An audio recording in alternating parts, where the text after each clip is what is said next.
Seems Jean wants our help with something. We should go pay a visit to the Knights of Avonius when we have a moment. Wonder what's up this time.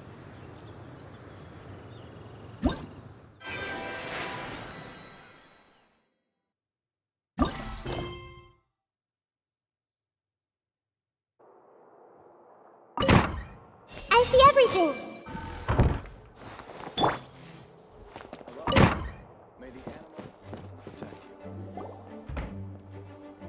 Hey, Jean! We're here! Ah, Paimon and the Traveler. I've been waiting for you. Whoa, looks like Jean wasn't the only one waiting for us. Klee and Kaya are here too. Oh, it's Paimon and Miss Honorary Knight. It's been so long. Ah, look who it is. You've caught me completely off guard this time. But then again, it's always a pleasant surprise when you two show up. Guess we were so excited to see Jean again that we forgot to knock. I hope we didn't startle anyone. Wait a sec. You weren't talking about anything that we're not supposed to hear, were you? Showing your guide the way? Yeah, right. It's been a while since we last met, but I can see you two haven't changed one bit. Don't worry, we weren't discussing anything confidential. In fact, we were just talking about you. Maybe we should let the star of the story explain it in their own words. Yeah! Let me tell it! Let me tell it!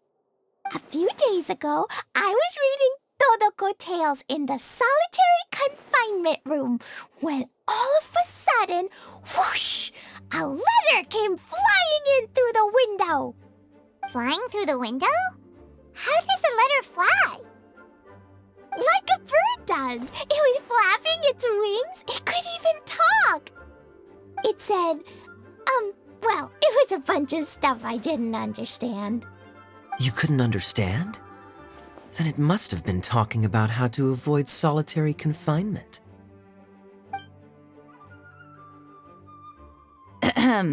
Kaya? Just saying. We don't want to let a teachable moment slip by. Okay, I know. Anyway, the letter said, "Oh, Klee, are you behaving? I see you've wound up in the solitary confinement room again." Sorry about that. Mommy is busy these days and can't take you out to play. But there's good news. I have a friend who has very kindly invited you to visit her. Oh, so the letter's from Alice! In principle, yes. But the issue is that Alice's friend lives quite far from here. The letter says that Mom's friend lives in Sumeru. The Knights of Favonius could never agree to send Klee off to Sumeru on her own, but Klee is rather intent on taking Alice's friend up on this invitation. Yeah, I really want to go. You see? So we were wondering, who can we send with her on the journey? Preferably someone who's a reliable hero and with a history of saving Mondstadt. Oh, so that's why you wanted to see us. I do apologize, but Klee gets along with you so well. We couldn't think of a more suitable choice. Sure, we can do that, no problem, right? Can you really, Miss Honorary Knight? Yay! With Miss Honorary Knight around, Klee's not afraid of anything! See, I told you that she'd agree. In that case, we'll leave Klee in the trusty hands of the Traveler. And you too, Kaya. You should join them. I noticed you quietly completed that backlog of paperwork we had. You deserve the chance to unwind a little. Oh, so you noticed. Well then, I suppose I have no reason to refuse. Great! Things will go even more smoothly with Kaya around. Still, Sumeru is pretty far. It's gonna be a long journey. Don't worry. Mom's letter had a magic invite inside. Mom says we just have to all shout out where we want to go at the same time. And poof! We'll be there in the blink of an eye. Wow. Well, that'll definitely make things easier. It only works 3 times, though, so we should only use it when we really need to. 3's plenty. 1 for the way there, 1 for the way back, and 1 extra, just for good measure. Sounds very mysterious. I still think we should use it sparingly. After all, we don't know the exact location of where we'll be headed, or what dangers we may encounter on the way. Here's what I suggest. Traveler, you're well connected. I'm sure you must have friends who are familiar with Sumeru. I say we start by teleporting to one of them. It'll give us a chance to test out the magic invite, and also find ourselves a local guide. That kinda makes sense. And since it has 3 uses, there's no point letting one of them go to waste. Couldn't have put it better myself, Paimon. So, do you have a particular contact in mind? Well, we need someone who's familiar with Sumeru and can be our guide, so sounds like we need a forest ranger. And everyone knows that the best place to go looking for a forest ranger is a little place called... That's the one! Maybe we can get Tainari to help us. All right, Gandharvaville it is. Okay, I'm happy wherever we go, especially with Kaya and Miss Honorary Knight. We should be on our way then. If you'll excuse us, Acting Grandmaster. Yes, let the wind lead. I wish you a safe journey. And Klee... I know. I'll be careful, I promise. Great! Okay, here goes nothing. Take us to... Gandharvaville! Gandharvaville. Grand Arbor Hill! Huh? No, it's not a hill! Ah, wait!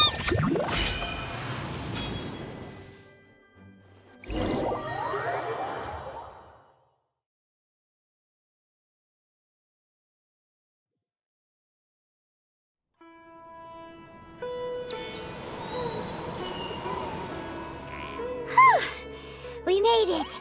Paimon was sure we were about to end up someplace super weird.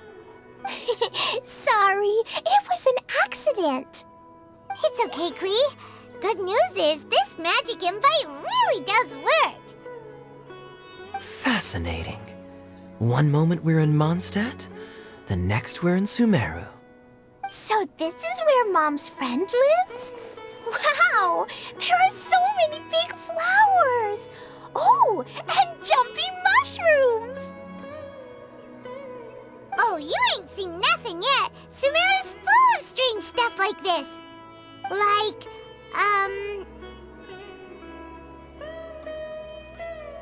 Oh, yeah. Paimon was pretty creeped out the first time we saw one of those. Listen carefully, Klee. Those jumping mushrooms are called fungi. They may look cute, but if you get too close to one, it'll try to hit you with its cap. Really? Okay, well, I'll hit it back with my cap. And then I'll hit it with the hood on my jacket, too. I'll definitely win if it's 2 hats against 1. As long as playing with hats doesn't escalate to playing with bombs. But Klee's our friend, so we should be able to convince her to keep this trip explosion-free. Right? Uh-huh. I'll be extra careful not to blow anything up. I'll try my best. Aw, that's very good of you, Klee. You're being very grown up today. Yep, I'm super grown up. I'm already the Spark Knight. Okay, Spark Knight. Well, keep up the good work, 'cause very soon will be introducing you to a friend of ours called Tighnari in Gandharvaville.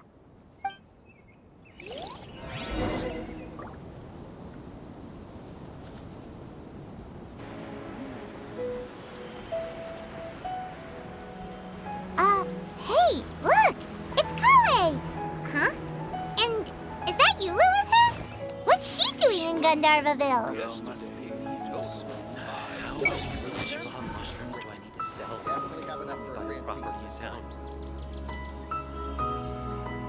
Everyone hold hands. Don't fully trust anyone except yourself. Hey!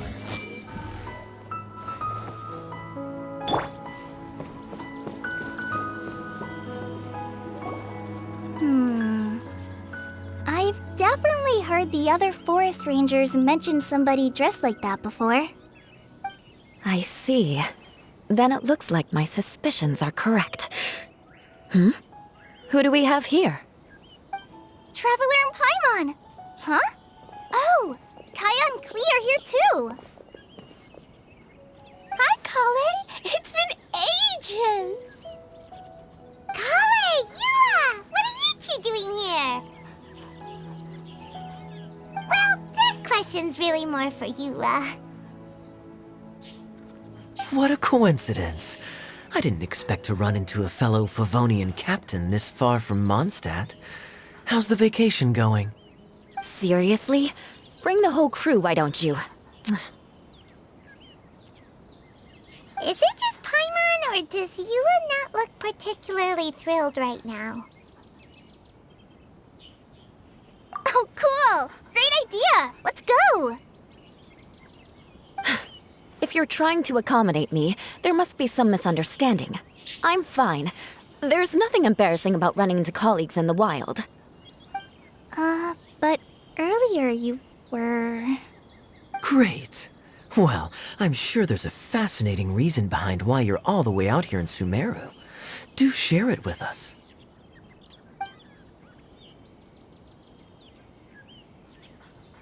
If you must know, it's a little complicated. But simply put, I'm searching for a cousin of mine from the Lawrence clan. He went missing recently, and after searching his home, we found evidence that led us here. He appears to believe that somewhere in Sumeru lies the key to restoring our clan to its former glory.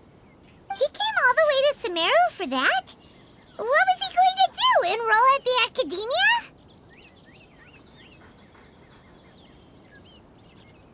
I doubt he came here to learn. He's much too old to start getting a basic education now, and from what I know of him, I doubt he has any interest in intellectual pursuits. All he cares about is restoring his clan's honor.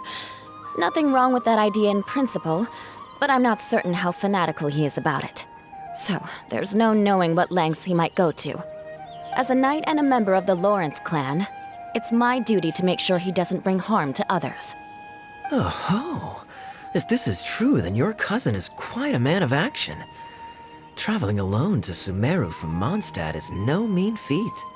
Nor is daring to make me personally concerned about his safety. He has no idea what's coming to him. You know, underneath it all, Paimon thinks Eula's a really caring person. Yeah, she's the best! She brought me some moon pie last time. He is family, after all. Anyway, I will make sure to find him and escort him safely back to Mondstadt.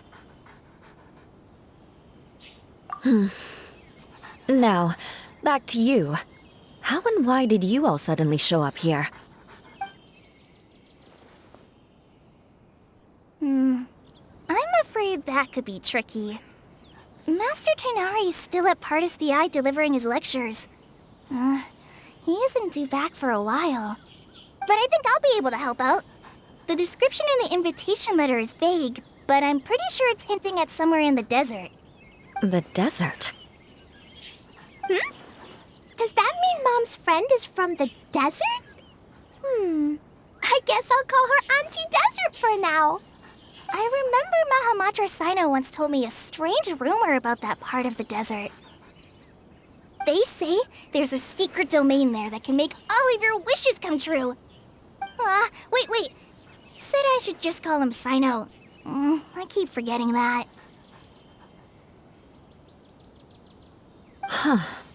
A domain that makes people's wishes come true. Wow. So is it true? Does it really exist? I probably would have believed it a few years ago. But now that I'm a little older and wiser, I think it makes sense to be more skeptical about things like this. This explains a lot. The domain could well be a myth, but he probably figured he had nothing to lose. If you intend to search for this place, then please allow me to join you. My cousin has quite a collection of books about Sumeru desert mythology on his shelves. I highly suspect that he, too, is looking for that domain. Can I come too? I think you might need me there. You'll definitely need a local guide while you're in Sumeru. And I think I have what it takes to be that person. Plus, it's a forest ranger's duty to bravely lend a helping hand to others in need. We have every confidence in your abilities, Kale. Our party grows bigger and stronger still. What say you to this, Captain Klee? I think it's super cool! I read in a storybook that on your own you can only have a drop of happiness, but in a group you have a whole ocean. So I'm sure Mom's friend will be super happy if I show up to visit and bring a whole bunch of friends with me. That's the spirit. In that case, let's get the magic invite to take us there.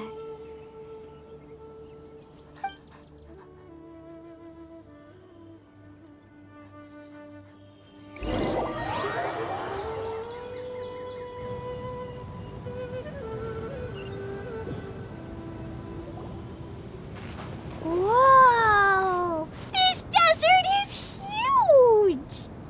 Wow, what an incredible sight. Yes. The scenery is quite magnificent.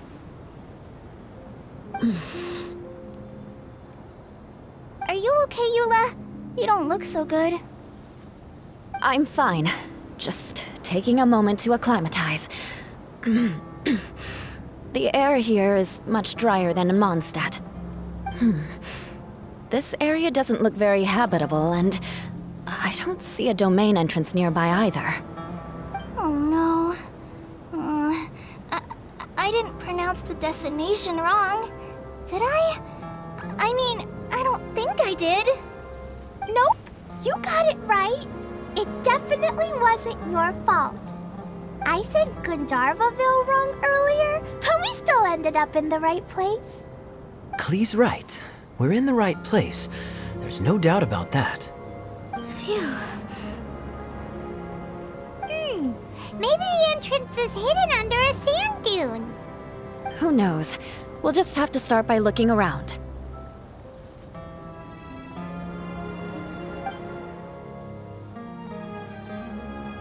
Oh, Paimon's so tired and so thirsty.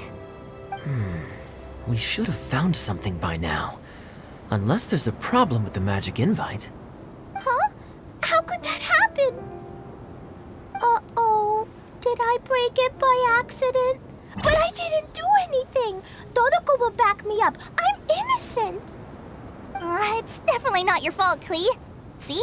Not even a wrinkle on it.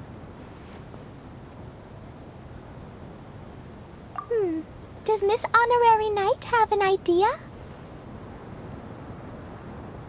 Ah, Paimon knows where you're going with this. Interesting approach. Assuming we're right about this magic invite. That is to say, if it was sent from within the domain, the invite likely has some sort of connection to it. Oh, I get it now. Plus, I know a super special trick we can use. What kind of trick? Can you teach it to us too? Of course! Mom said that if I ever need help, I just need to shout this out loud. Magic invite, Klee needs your aid. Do something now so Klee's not afraid. Look, something flew over.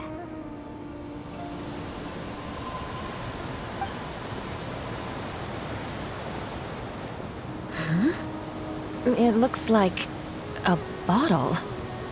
Remarkably effective. That's one trick I'll be keeping up my sleeve in the future. You should make a note of it too, Eula. Absolutely not. It's not my style. I suppose bottles are pretty common in Sumerian mythology. So, is this supposed to be the entrance to the domain? A domain? In a bottle? Huh. Well, if there's one thing we learned in Liyue, it's never judge a domain by its cover. Guess there's one way to find out if this really is the way in. Come on, reach out with your hand.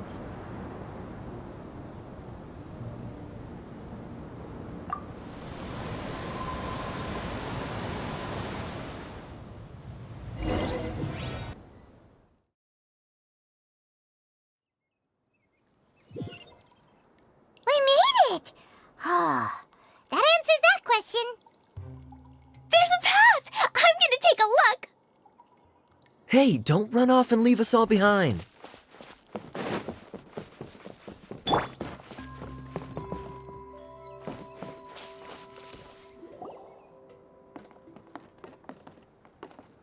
Look! Look! There's a huge garden here! Incredible. It looked so small from the outside. Everyone, I suggest that we stop here for a moment. We should take stock of our surroundings before deciding on our next course of action. Since we're in a bottle, has anyone heard the story of the magic bottle? Oh, you mean the one about King Deshret and the genie in a bottle? I've read it before, but I struggled with some of the vocabulary. What's the story about, Kaya? Mom told me a story once about a group of adventurers who went to Bottle Land. But I don't think there was a magic bottle in that one. Don't worry, Klee. I can tell you all about the story of the magic bottle. But if you keep running off on your own, you'll miss all the good parts. Oh, okay. I got it. I'll stay with the group from now on.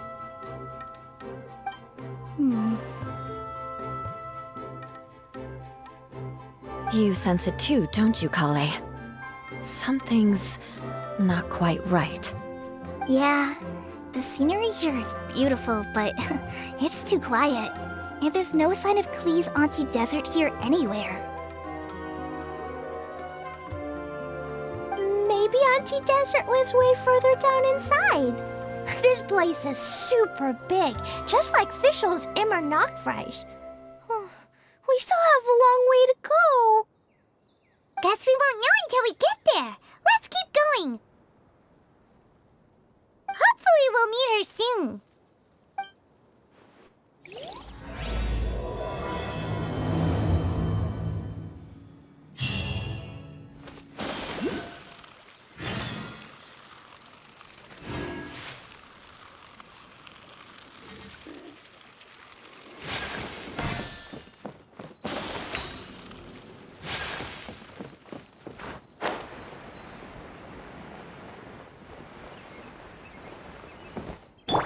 Let's play.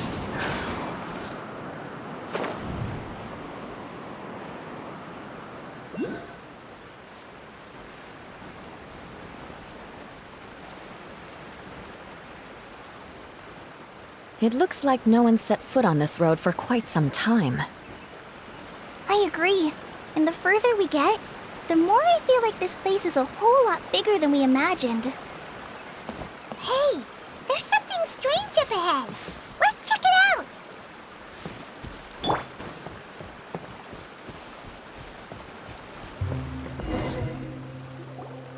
Wow, it's a big ball of water. I wonder what it feels like. Can I touch it? It's so big that we could probably pass straight through it.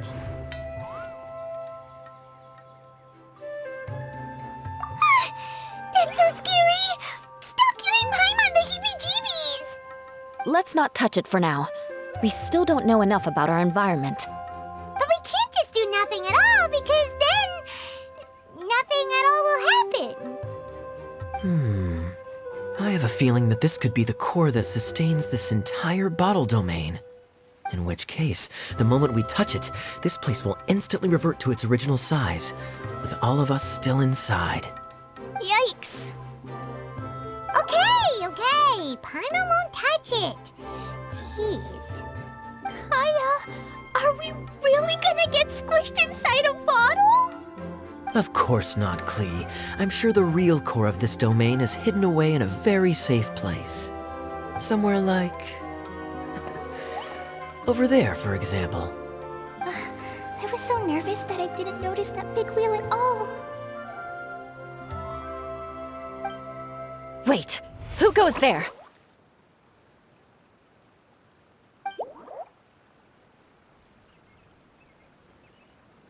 It's the water ball monster! Ah! The water ball monster is real!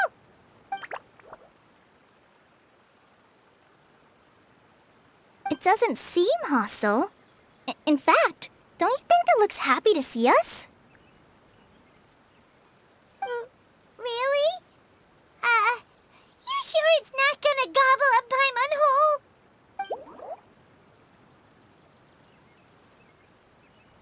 I don't think it's hungry. Are you, Water Droplet?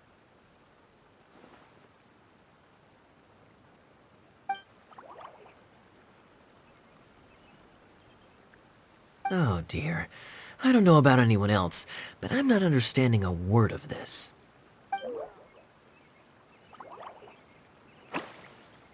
Wait! Don't go! Wait for us!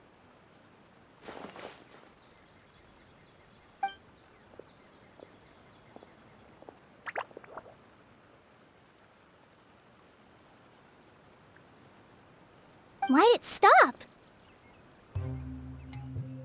Maybe it can understand us after all.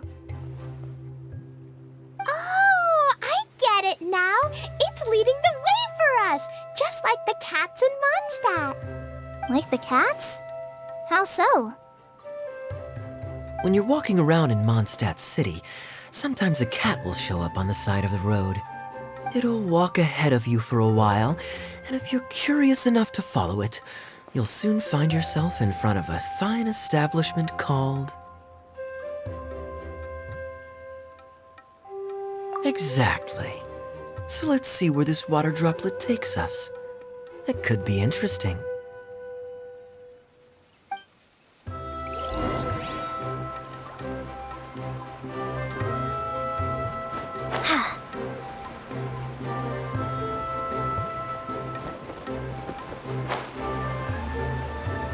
It went this way, right?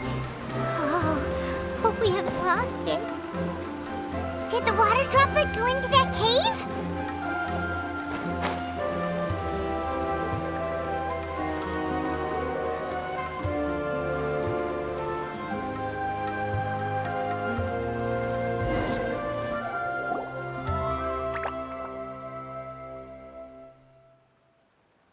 Huh? Another strange contraption. And there's a weird-looking wall over there. This kind of looks like that ball of water we saw earlier. Did the water droplet bring us here because it wants our help with something?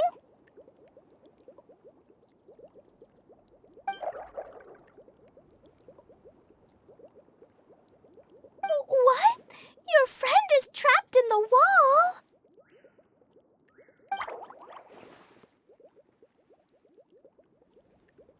Don't be sad, Water Droplet. We're here now. We'll save your friend. You bet. But how are we gonna save them? Do we have to break down this wall somehow?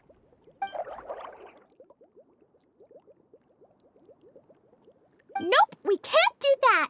No breaking the wall. Do we need to find a key of some sort then?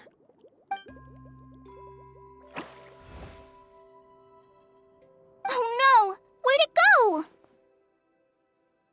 Look, the device has lit up. And it's projecting images onto the wall. A two-dimensional space with objects of the same composition as the device nested inside. Yep, what Kaya said, and that's where its friend is. But how exactly do we enter the image on the wall? Maybe we just copy what the water droplet did? But what does that mean? Hold on, I think Klee's onto something. Since the water droplet appears to be the key that activated the mechanism, we may be able to follow it inside simply by touching the device. The principle is no different than how we entered this bottle domain. Fair enough. Okay, deep breath, then head in.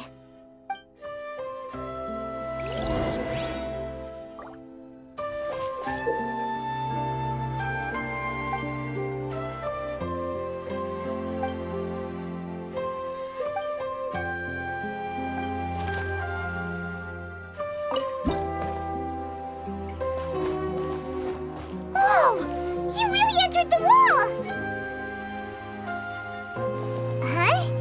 There's a box blocking your way. Wait, is it a reflection of this box in front of the wall? Come back out for a second.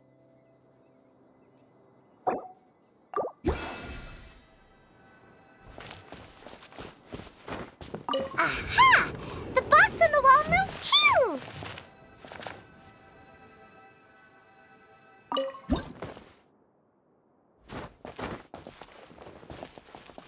Wow, another water droplet just came out from the wall!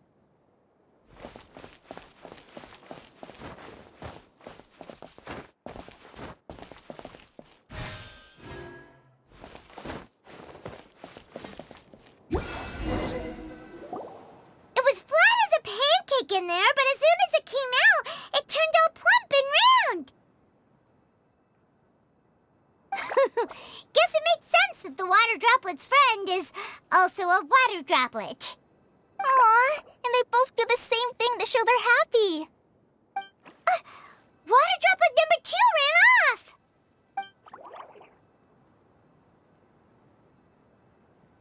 It's saying thank you, Miss Honorary Knight. That was a huge help.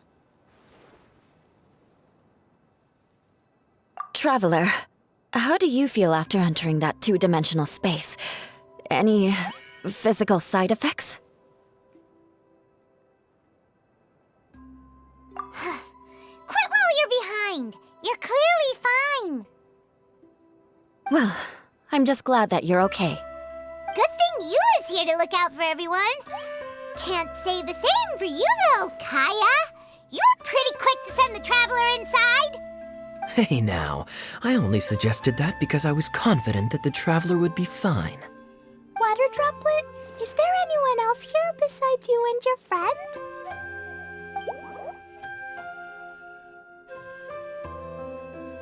Yep, you know, anyone who looks like me or my friends.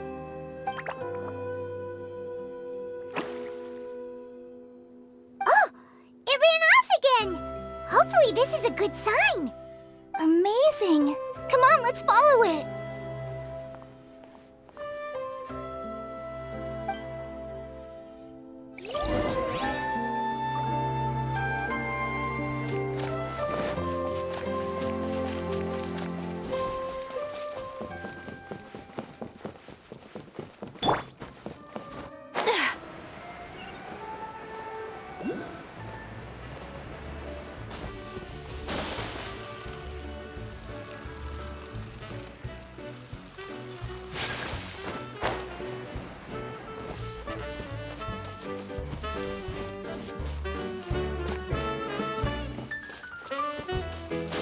It looks like there might be a town up ahead.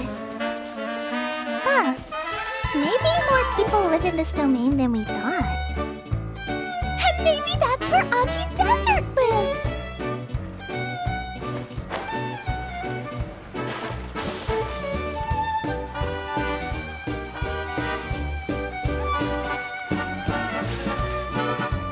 Itia, the situation is now critical.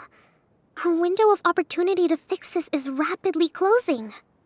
I'm sure you've noticed just how much things have deteriorated in recent days. But even so... This is your home. Are you really going to let everything fall to pieces? Well, I live here, but it doesn't actually belong to me. Huh? Paimon knows that voice.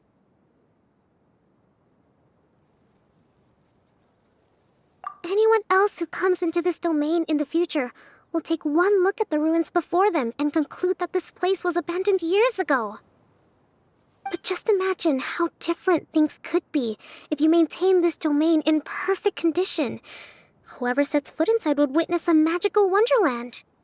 How miraculous it would feel to them to find such unimaginable beauty in the middle of a lifeless desert. Oh, you're right, General. Truly, but... Act now while you still can. You have to stand up to this and break free from your despair. The most important thing is to have no regrets in the end.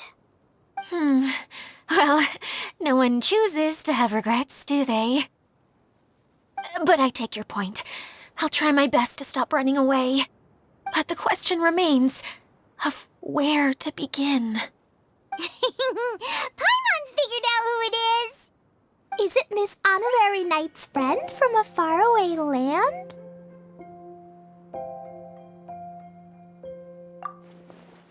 A divine priestess?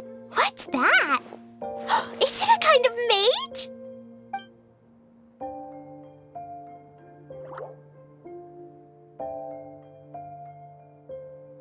What are you doing here? Huh? We have new visitors? Greetings, everyone. This is the Valurium Mirage, and I'm the caretaker, Adia. I'm so sorry that you have to see this domain in its current state of disarray. We are actively working on repairs, and everything will be back to normal shortly. I hope. Greetings, everyone. I guess I should introduce myself too. It's all right. Just leave the introductions to me. I kinda wanted to say hello in my own way. But no harm done. I guess I'll let her do the honors. This lady is a visitor to the domain, just like yourselves. She is a formidable military general. Have any of you heard of Inasuma's Onmyo Chamber? What chamber? Onmyo Chamber. It's an elite training academy for gifted students of Onmyodo. Practitioners are divided into 4 classes, A through D, and assigned the power of Shikigami based on their mastery of the art. Wait. This lady famously led the Class D underdogs to victory against the Class A favorites in the final mock campaign before graduation.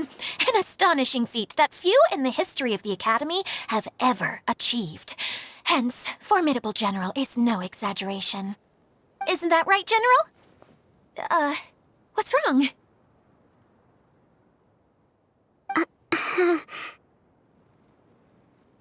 Huh? Wait, so the favorites were beaten by the classy underdogs? Paimon's not completely following.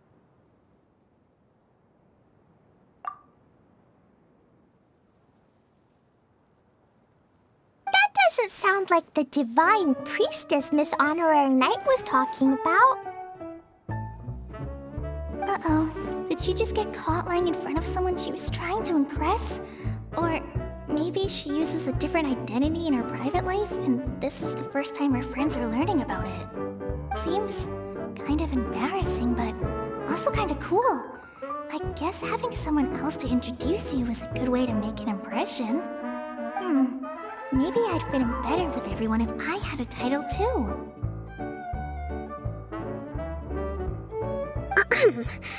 Some people call me a general, but it's just their way of showing respect. My actual name is Sangonomiya Kokomi. Huh? Oh no. Sorry, my mistake, General. I mean, Miss Sangonomiya.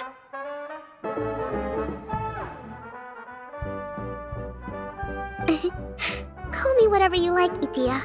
The only important thing about names is knowing who's who. Oh, I get it now. It's like that story that Mom told me that time.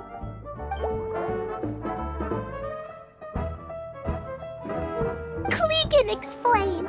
So basically, in the story, a big group of people go on an adventure to Bottleland. One of them's called the King, and some of them are called Knights. So, Miss Sangonomiya must be the super smart one who solves all the problems in the story.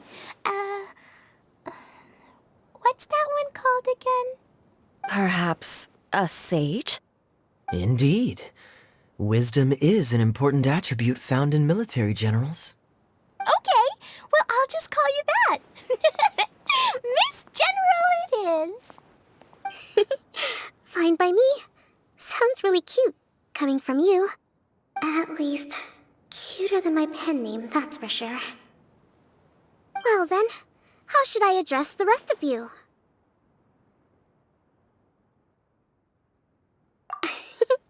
How could I ever forget you? But what about these esteemed ladies and gentlemen accompanying you? I'd be delighted if you could introduce me to them too.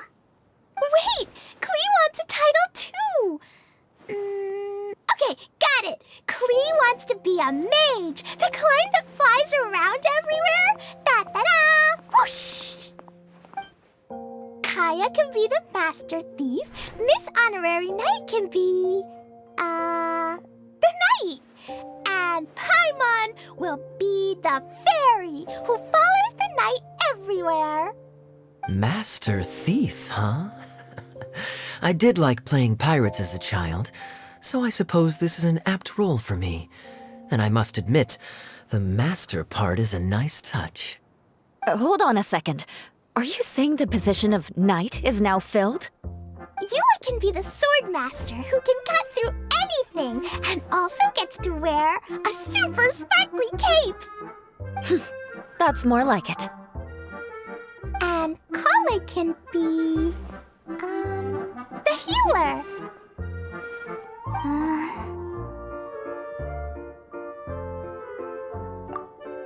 No, I don't mind. Healer is a great role. I just don't know if I'm qualified to be one.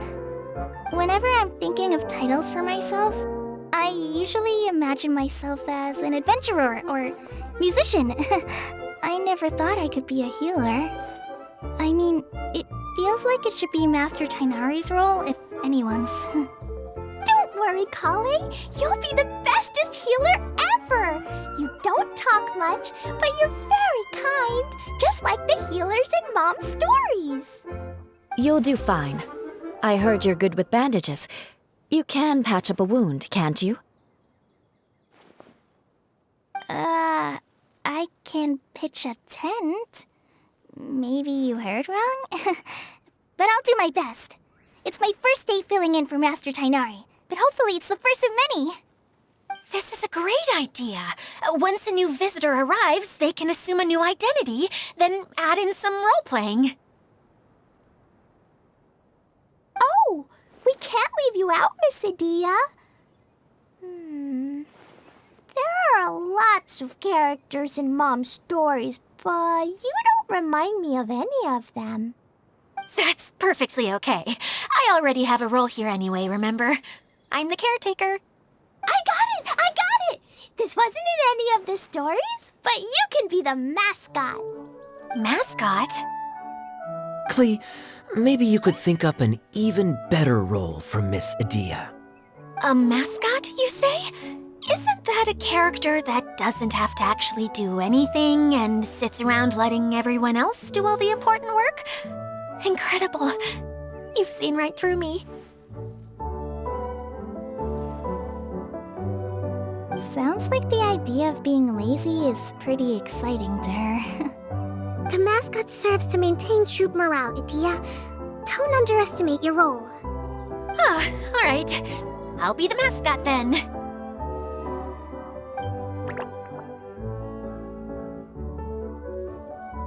That's right. Thank you for bringing these new friends here safely. You can go off and play now.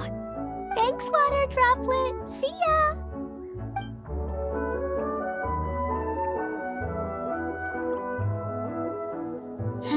Water Droplet?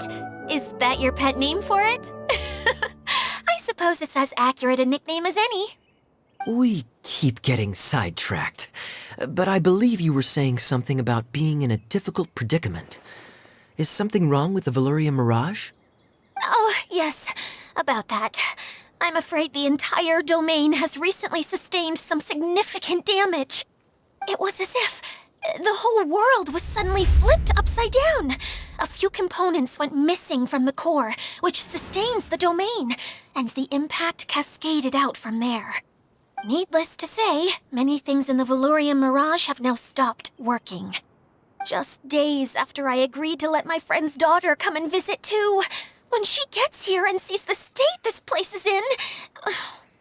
Oh, so you're Mom's friend? Hi, Auntie Desert. I'm Klee. Here, I brought the magic invite, see?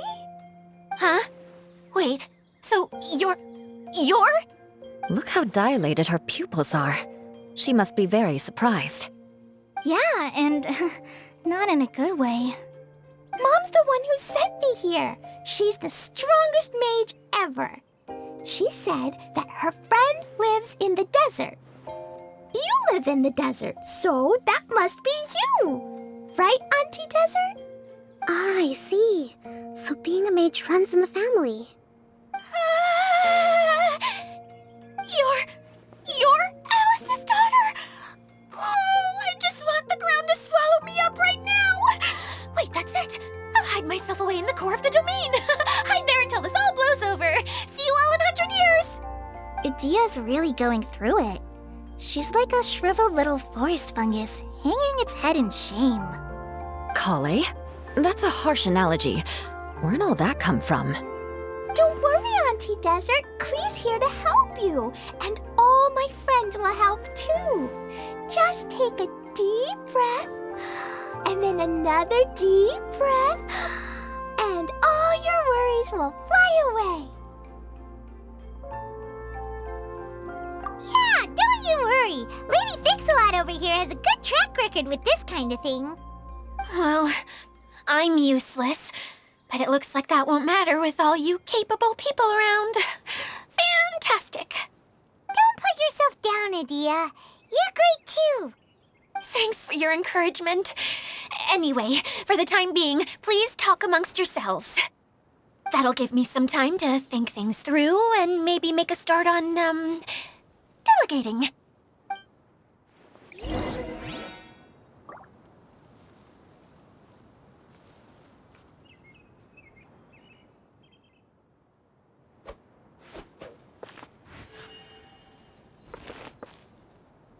Hi, Miss General. Miss Honorary Knight says that you're from Watatsumi Island. What's it like there? There must be loads of fish, right? Wait! You look kinda like a mermaid. Are there fish in your family? Oh, sorry to disappoint you, Miss Mage, but I'm just an ordinary human. I have lots of great stories about Watatsumi Island, though. Come on, let's enjoy the scenery while I tell you all about it.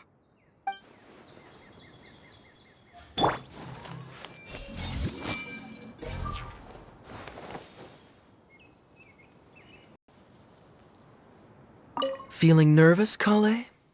Well, it's your first time as a guide, after all. Oh no, not at all. I'm just, still settling into the role. So I was thinking about how to talk more like Master Tighnari. Well, the easiest way to imitate someone is to start with their most common turns of phrase. Oh, okay. In that case, put that mushroom down. Now, it's highly poisonous. There you go. With just a few simple words, you've captured your master's personality perfectly.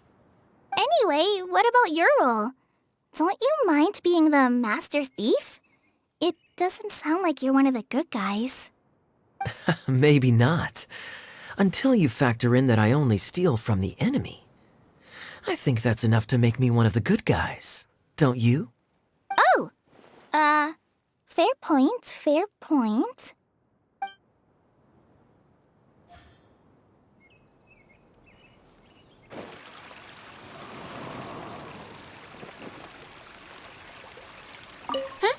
Who else has visited the Valorium Mirage recently? There was someone from the academia who came not long ago. A Kasharawar scholar. Blonde hair. architect, I think.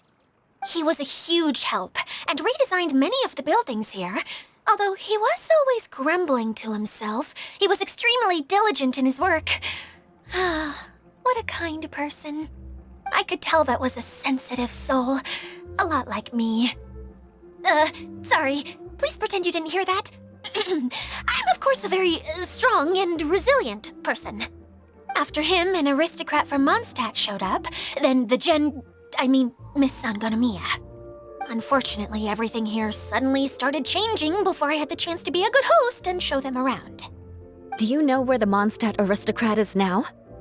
If I remember correctly, he headed north after the incident. It's a pity we're having all these issues. If we could get everything working normally again, I could probably locate him in an instant. Still, not to worry. There's nothing dangerous here. Hey,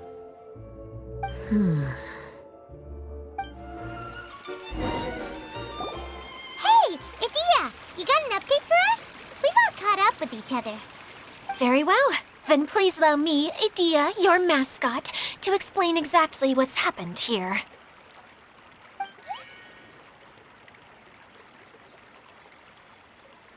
Basically, this entire domain is powered by a device called the Central Hub, which you all saw earlier. But following a major incident, several key components from the Central Hub came loose and went flying. 4 components, I believe, which has caused the Central Hub to stop turning. Oh, so that thing's supposed to spin? Yes, it definitely shouldn't be frozen still like it is now. At least, that's not how it was when I first got here.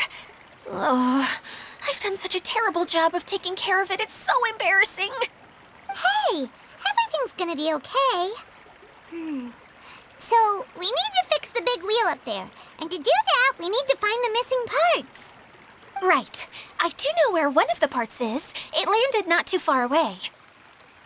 But the rest all landed in different areas. I'm afraid you'll have to go and look for those. Now, as the caretaker and your mascot, I shall announce your respective adventure duties. You can just be yourself if you want. No need to force the whole role-playing thing. Oh, I see. Okay, so I was thinking that maybe Swordmaster Eula and Healer Kale could investigate the northern zone, if that's okay? Fine by me. I was going to be looking for my cousin there anyway. I'll be your backup, Eula. I know you usually team up with Amber, so I'll try my best to fill her shoes. Oh? Well, this'll be fun. Let's see if a forest ranger can outperform an outrider. Master Thief Kaya and Mage Klee, if you could earmark some time in your busy schedules to search the West Zone. Earmark? What does that mean? It just means we mustn't forget to do it. Don't worry. We can handle that. Finally, we have our General, Miss Sangonomiya, and our Knight, the Traveler. If there's no objections, please come with me to retrieve the first component.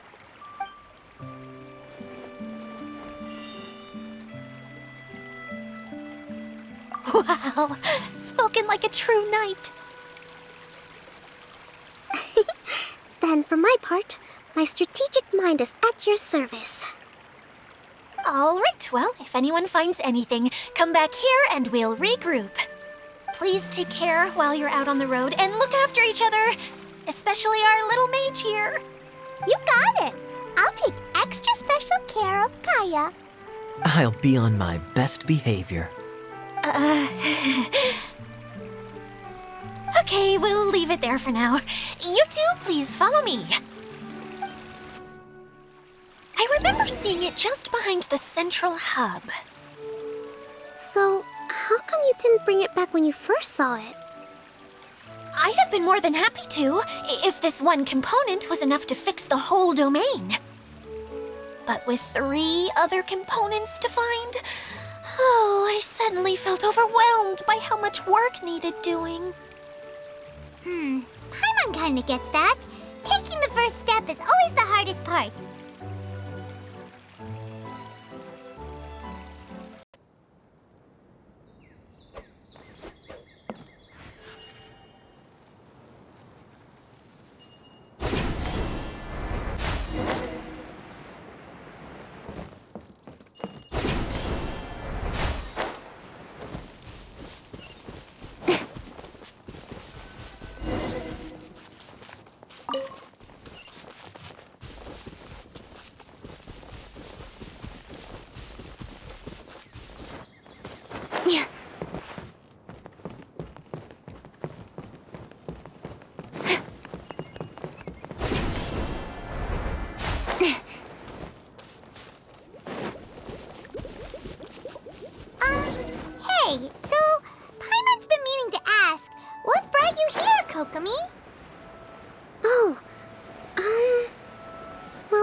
have quieted down in Watatsumi Island for now, so I thought I'd take the chance to get out and see more of the world. You've traveled a pretty long way. Why Sumeru? I figured that I needed to venture further than usual to really broaden my horizons. Well, that's one reason anyway. I can explain in more detail another time.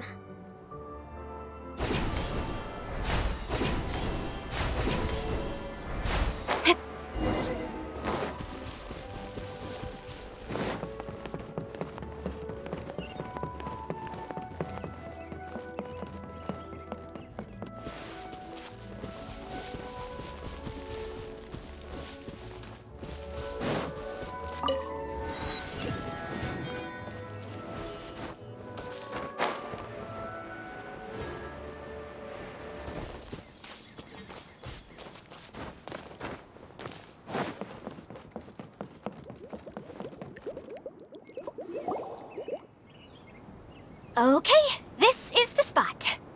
Now, I'm sure you're both wondering, but where's the component? There's nothing here. Oh, where could it be? Oh, it's that lamp thingy, right? Water Droplet showed us how that works already. Yes, that's the one. There goes my big introduction. Showing people the ropes is supposed to be my job. Oh, I can't believe I'm being shown up by a Hydro Eidolon. Cheer up, Idia. The Hydro Eidolon can give a basic demonstration of how to use things, but beyond that, it can't communicate. That's where you come in. Your descriptions can explain everything in full, vivid detail. Paimon forgot how persuasive Kokomi can be when she really wants to. Sometimes having a genius strategist around really comes in handy.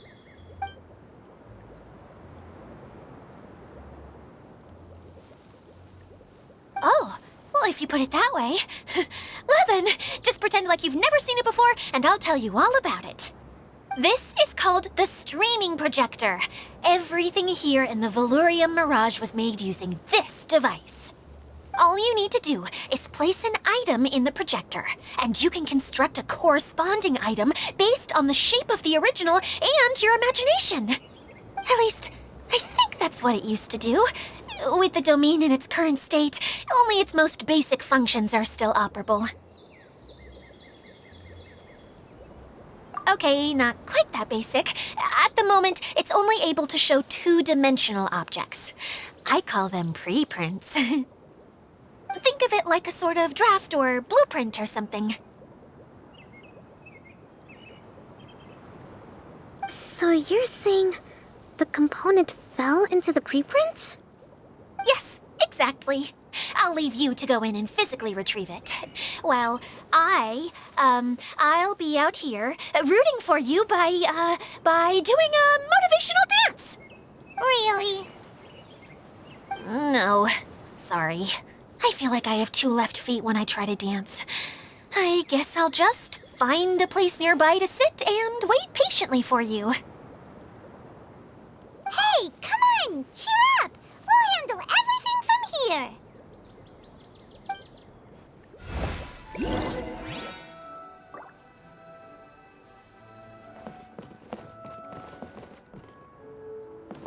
All you need to do is touch the streaming projector, and you'll enter the world of preprints. Oh, don't worry. It's not dangerous.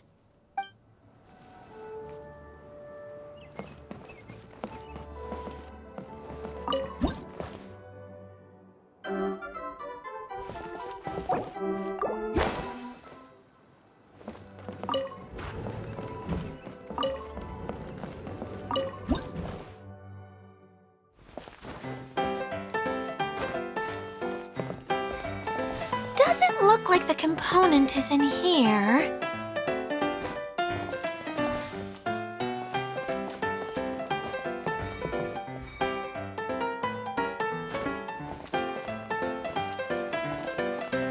Yes, that's the one! Now you just need to bring it back out.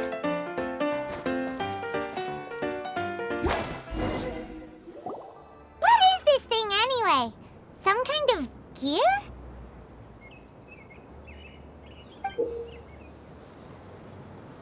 why is it so small? It doesn't look like it belongs in that huge wheel.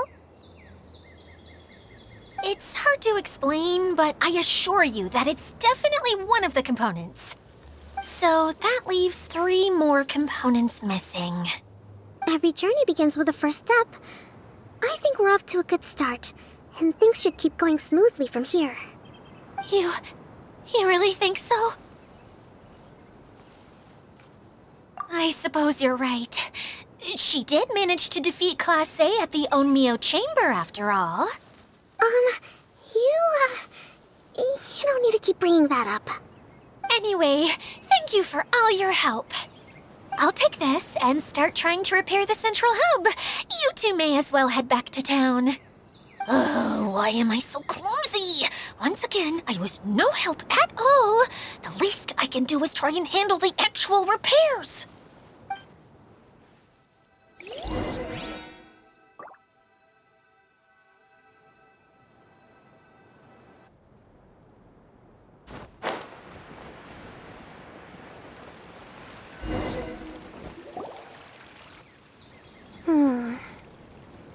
What's wrong, Kokomi? I'm just a little confused. You mentioned that the water droplet showed you how to use the projector? Can you tell me a little bit more about that? I'm so curious to know what happened. Oh, sure. I see. Hey, look! The wheel is spinning now! Oh, and now it's stopped again! Well, that didn't last long. It also wasn't spinning at the right speed. Before the incident, it spun much faster than that.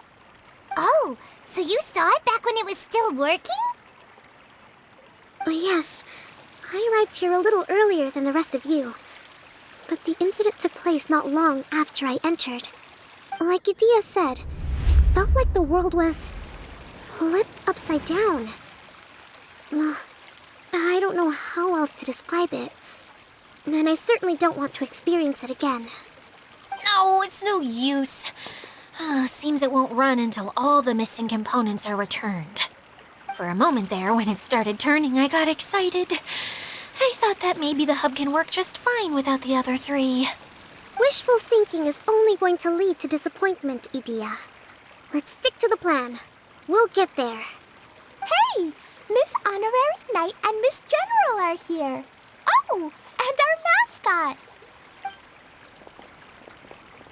You beat us! I was sure we were gonna be the first ones back. Hey, how'd it go?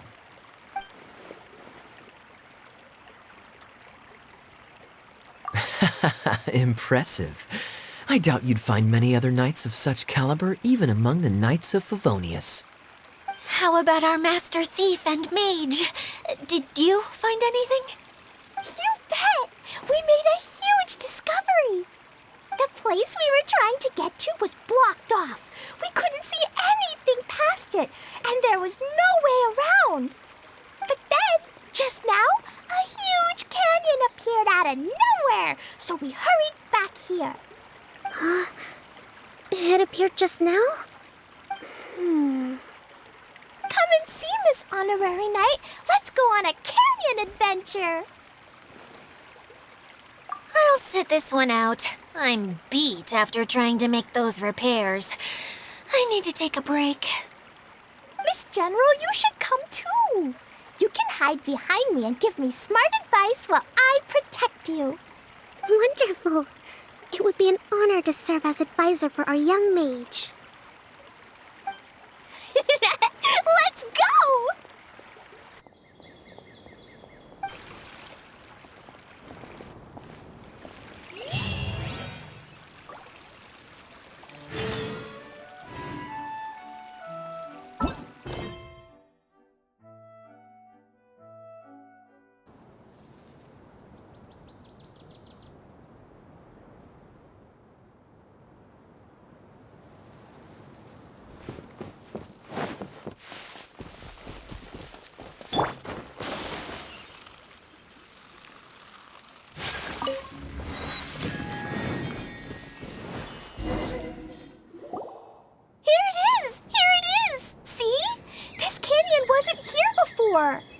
Just before the canyon appeared, I heard a faint sound, like something mechanical turning. Ka-chuck, ka-chuck, ka-chuck. Could it have been the central hub? That would mean this canyon appeared after it started spinning. Hey, you, oh. New guys, huh? Oh, hey! Paimon didn't realize anyone else besides Dia lived here. You actually saw her?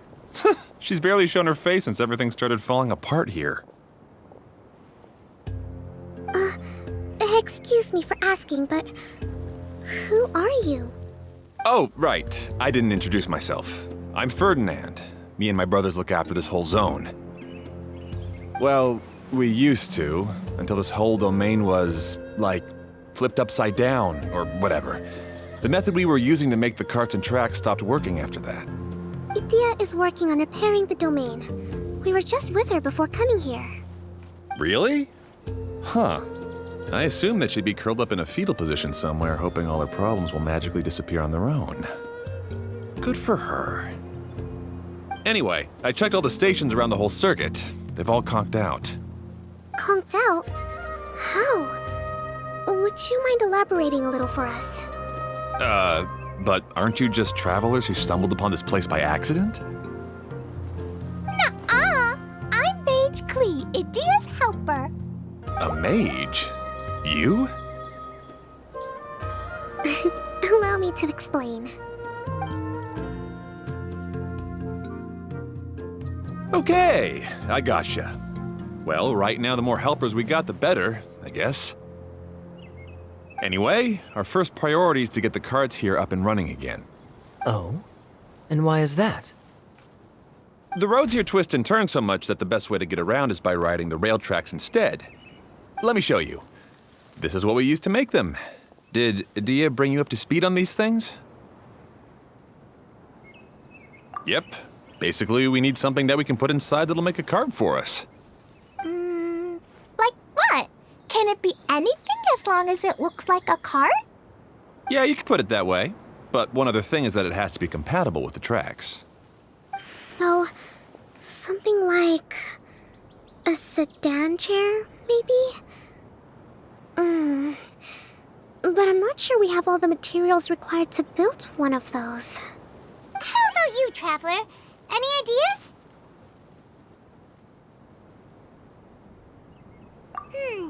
That would solve the issue of materials. Wood's no good. A rickety wooden cart would be too dangerous. Really?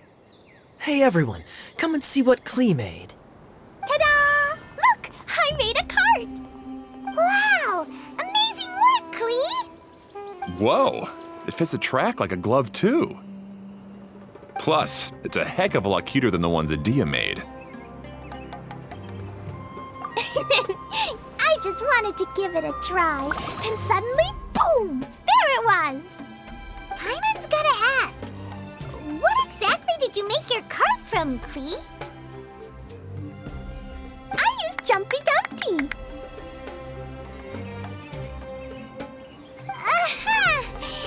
Thought so. Is there a problem or something? If not, then let's get ready to leave. It's just... this cart is made from,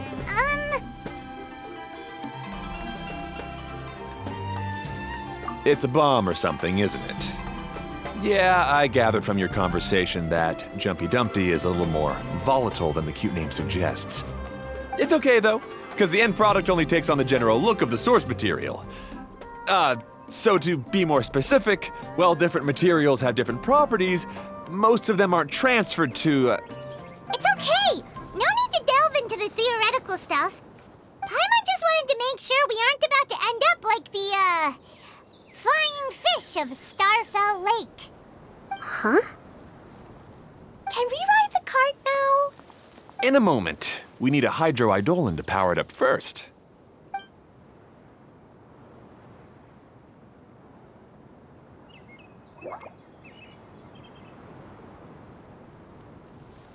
Okay, she's ready to roll. Hop in.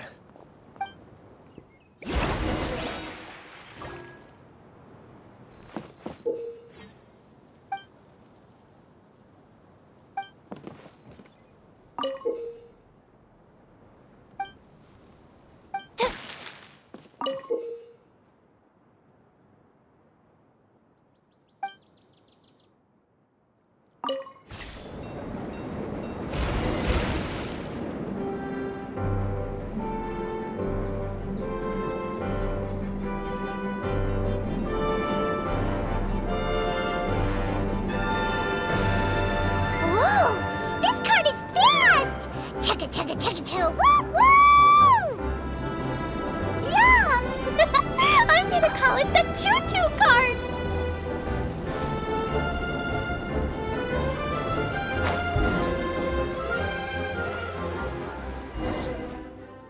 The track is damaged up ahead. We need to make some repairs before we can go any further. Yep, looks like it's all reverted to a preprint state here. Do you know why that happened? Everything in this domain starts as a preprint and only takes shape after being illuminated by the streaming projector. But the hydroidolin that forms the tracks here has been trapped in the print. So someone needs to go into the preprint and rescue the hydroidolin, right? But the projector here is sealed off by a giant bubble! That's the hydroidolin's way of protecting the device from damage. If the streaming projector broke, then we'd be seriously stuck. Aha! So for step 1, we need water droplet to help!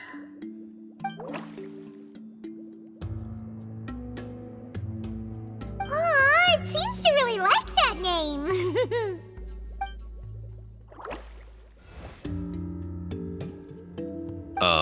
Any volunteers for step 2? Leave that to us! We know what to do!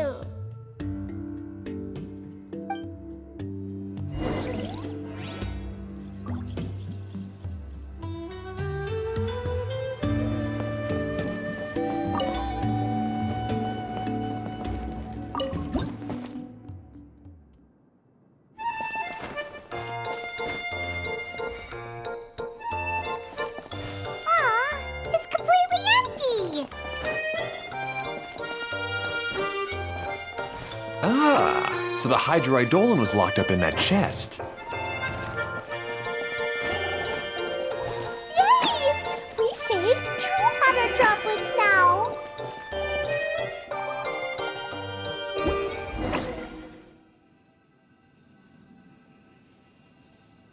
Whoa!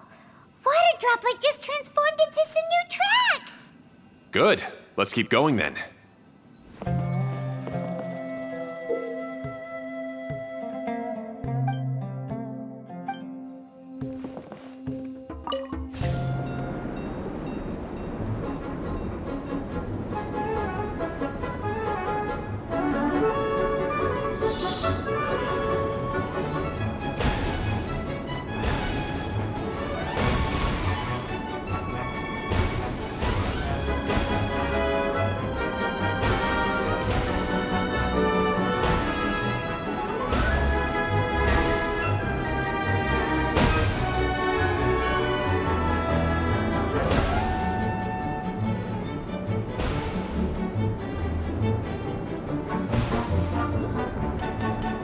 Hey, Ferdinand! You mentioned that you managed this place together with your brothers. Did you mean that your brothers are water droplets? No, the hydroidolins are like helpers here. As for my brothers, well...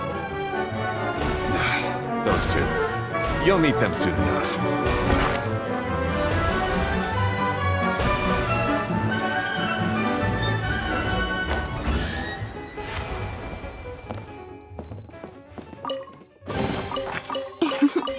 Today is a lucky day.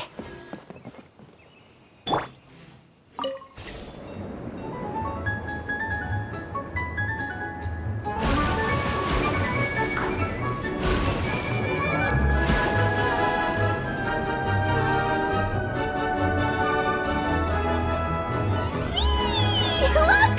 Klee can fly just like Paimon now! This is way more exciting than how Paimon usually flies!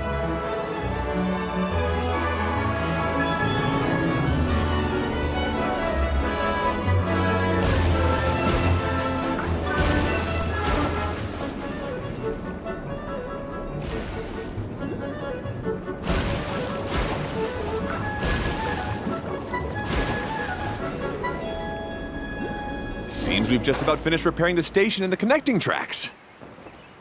Let's go check the track switcher now. It's over there.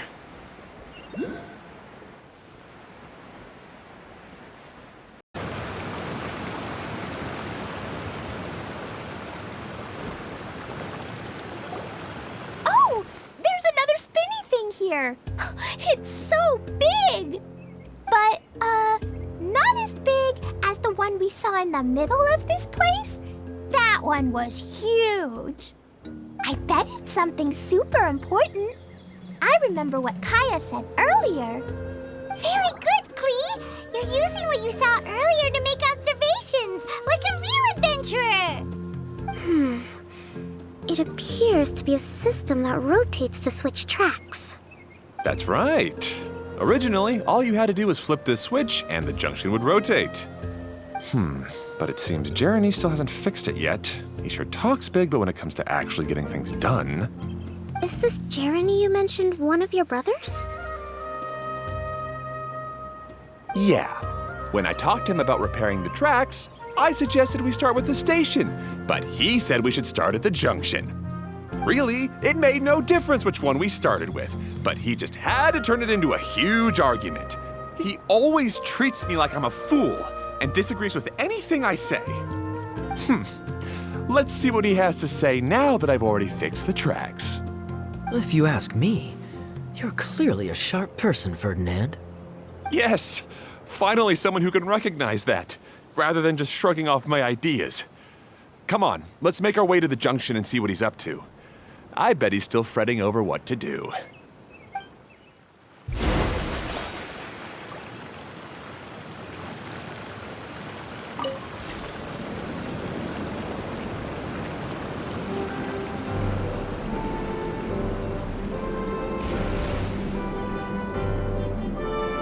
Sometimes I can't help but get angry just thinking of Jeremy.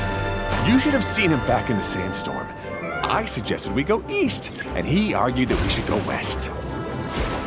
You were in a sandstorm? What happened after that? We separated and each went our own way. Lucky for us, we stumbled across this domain. Otherwise, I'm sure we would have been buried in the sand.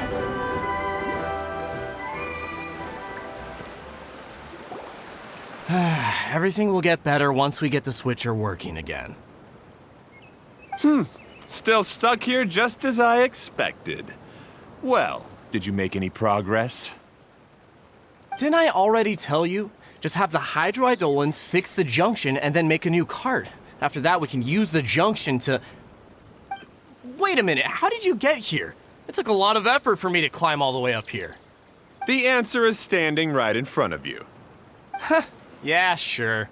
Those travelers must have helped you.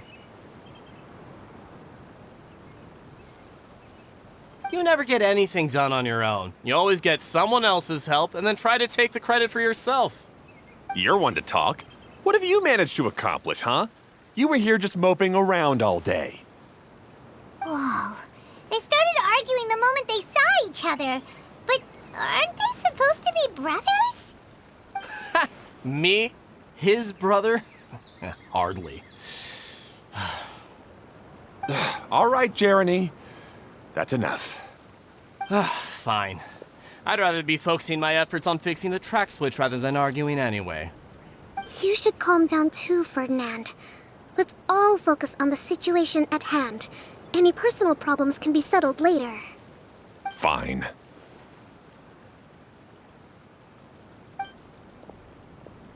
I'm sorry you had to see that. My name's Jeremy. I'm one of the people responsible for taking care of this area. I assume you're the ones who helped repair the tracks. Thank you very much. It means a lot. No need to thank us. We're just trying to help Edea restore the domain. I see. Now that you and Ferdinand brought the cart up here, we'll need the hydroidolins to fix the area below. Them again, huh? Seems the hydroidolins are really important around this place. Yes, of course. Not only do they keep the junction turning, they operate practically everything else in the domain too.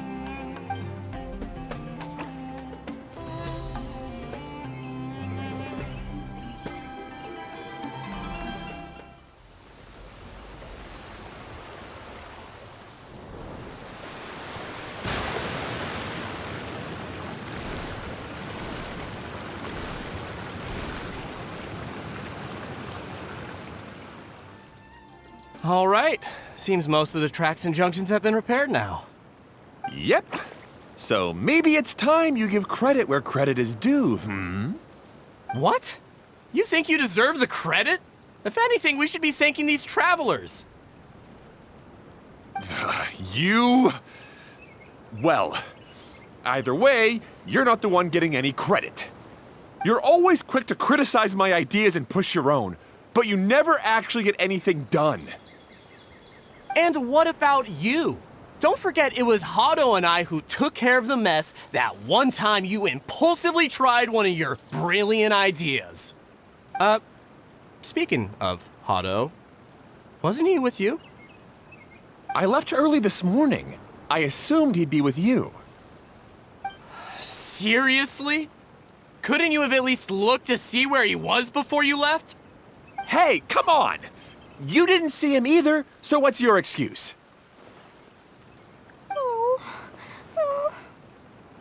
Klee? I don't get it. Nobody did anything bad. Why are they arguing? I just don't like his smug attitude, that's all. Who are you calling smug? If anything, you're the one who's making such a big fuss right now.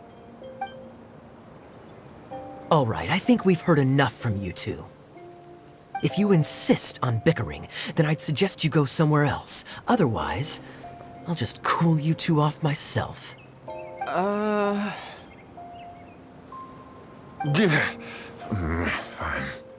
Now, come with me. I'd like to have a word with you. Phew. Don't be upset, Klee. There are many complicated situations in this world which don't always have a logical explanation. As a passing traveler here, it's not my place to comment on their disputes. But in my experience, family issues can be the toughest to resolve. Seems you don't like dealing with this kind of thing either, Kokomi. But it's still not right. I don't know how to explain my feelings. I'm sorry. We've calmed down. We shouldn't argue in front of a child like that. We're sorry, Klee. It's okay. Back to the topic at hand. Weren't you about to go look for your brother Hado? Ah, right. Our best guess is he's somewhere around the torrential twister. We would have to use the junction to send the cart to another area. Sorry to trouble you again, but would you help us find him? Oh, all right. Hey, come on, you two. You're brothers after all. Can't you try to get along?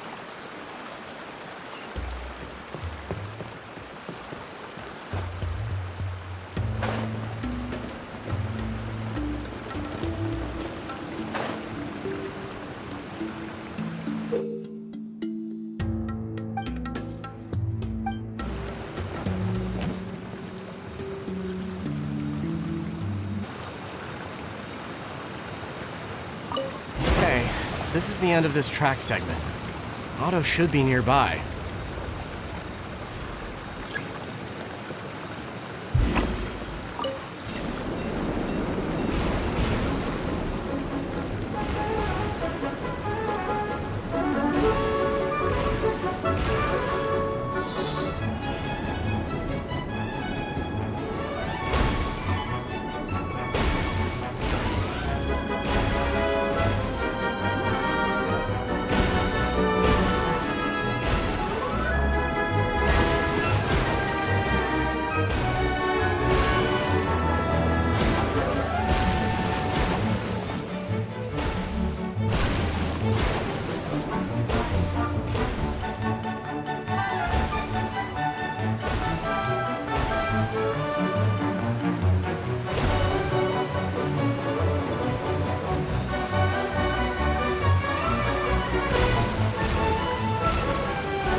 A reward on the road. Ah, I guess you had repaired the tracks and stations as soon as I saw a cart come zipping along.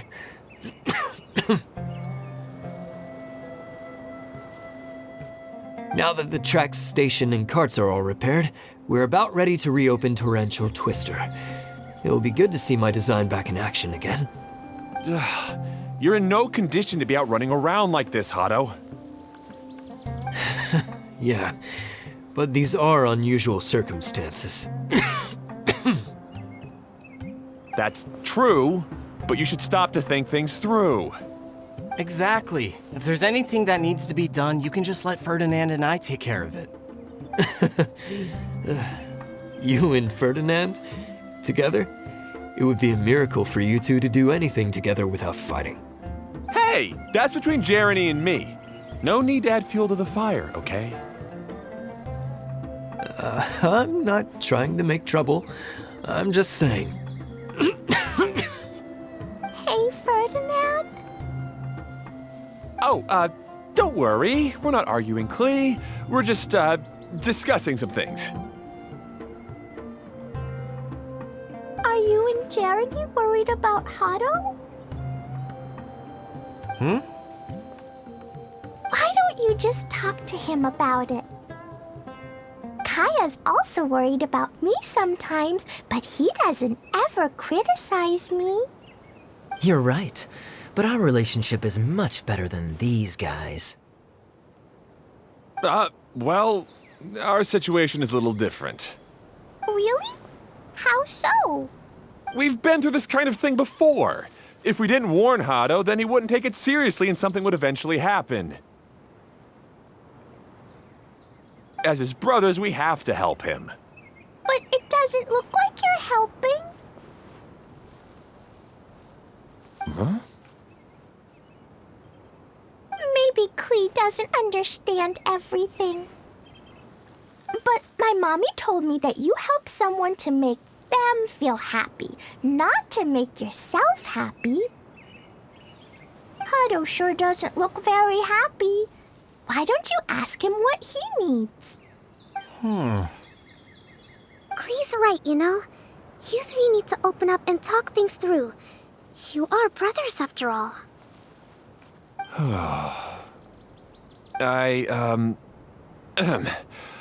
I've always cared a lot about you, Hado. Just like when we were back in the desert.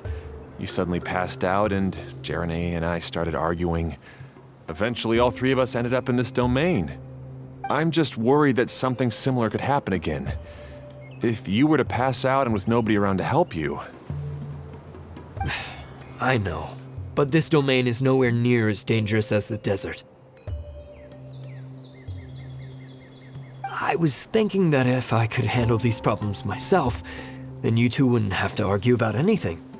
If it weren't for my poor health and lack of energy all the time, then I wouldn't have always been such a burden on you two. No need to feel guilty, Hado. This was our choice. The three of us love adventuring. No one is a burden on anyone. Isn't that why we came up with the idea for this area? I would do the thinking, Ferdinand would use his muscle, and you would... Draw the blueprints and build tracks. It'll be a safe way to see all kinds of amazing scenery. Yes, that was the plan.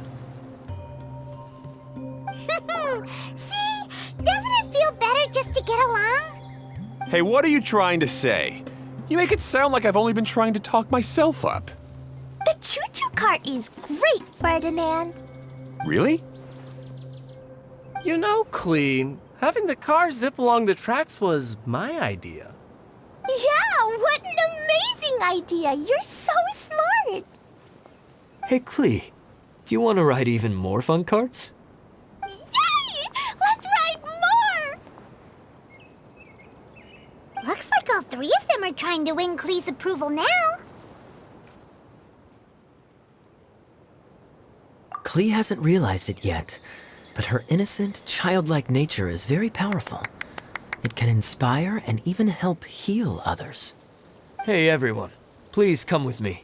We need to get the hydroidolin in the cart to help us.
Good.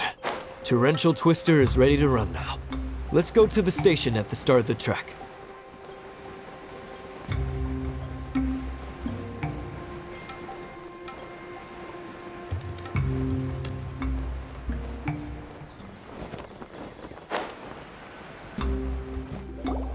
Hato and I have double-checked everything. It's all operating safely. You can go for a ride now. Hold on a sec. Before we say goodbye, I have something I'd like to give you all. It's a rock climbing rope. We used it on our adventures to climb mountains and traverse many places. Huh? But doesn't it mean a lot to you? Are you sure you want to give it to us? Yes, of course. Please take it. Thanks to Klee and everyone else's help, we realized that there's a special bond that keeps us together. Even though it's invisible, it's even more important than rope. We can always hold on to it through tough situations. Huh? I helped? Yes, Klee. You are a big help. Even bigger than that huge thing in the middle of this place? Yes, much bigger. Wow, that's huge! I'm so happy. By the way, have you ever seen anything like the choo-choo cart in the outside world? Nope. Today was the first time I rode anything like it. Is that so? I guess I'm not surprised. Seems you won't find Torrential Twister anywhere else. Be sure to come back and ride the choo-choo carts again while you still have the chance. Yep, I will.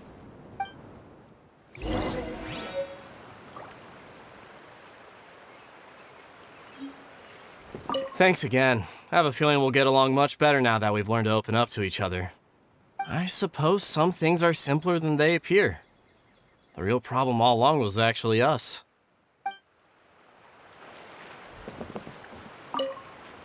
Hey, imagine if we could build our tracks all over the world. Traveling would be so much easier.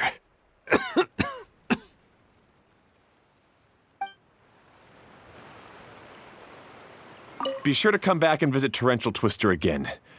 I hope you enjoyed it.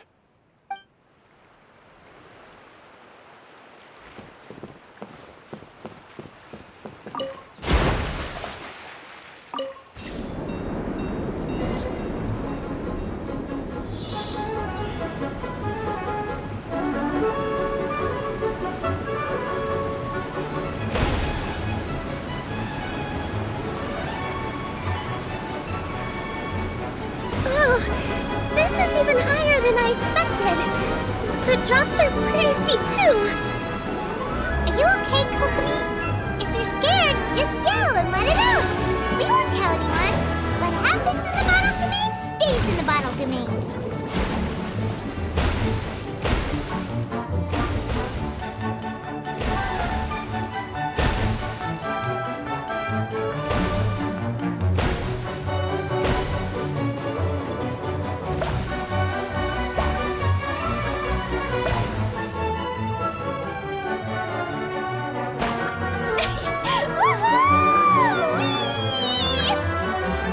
Looks like Klee's having the most fun.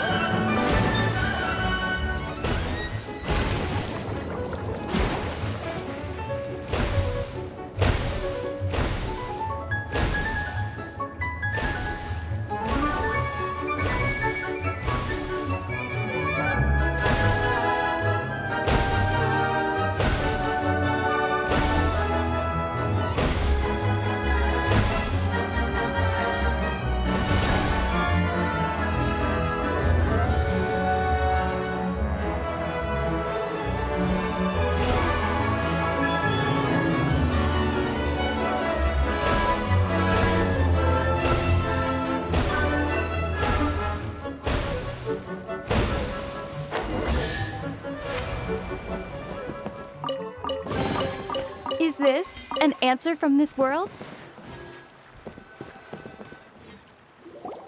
That's so much fun! Klee can fly across the sky like a real mage now. Guess that sort of makes sense. Wait, but if being able to fly makes you a mage, what does that make Kaya, since he's here too?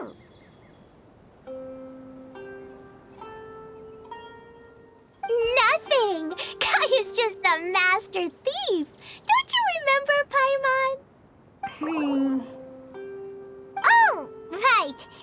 Guess it slipped Paimon's mind. Sorry to bother our young mage, but there's something a master thief would like to report. Do you still remember our mission? Uh-oh. I was having so much fun that I almost forgot.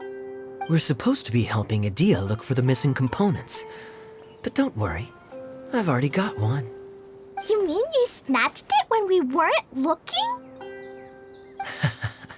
I didn't have to go that far. In fact, the component we were searching for was actually that orange rope. If anything, you could say it came right into our hands at the right time. Let's head back and give it to Adia. Aw, do we really have to go? Okay. Even though I want to keep playing, I know Adia is really important. That's our wise mage. Don't worry. Tonight, you'll be able to see stars in the water and watch fish dance in the sky. Seems Kokomi's out of it after that ride. Her face is completely blank and her lip was trembling while she was speaking. Maybe we should have a rest for a while.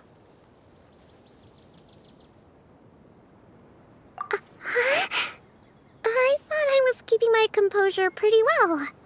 Don't worry, my mind is always spinning. I'm used to this.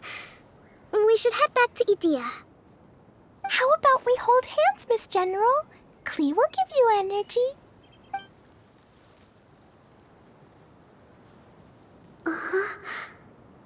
After holding Klee's hand, the stars in the sky and the fish in the water have all disappeared. I must have been seeing things from riding the cart. What are you smiling about, Kokomi? Oh. Nothing. Nothing at all.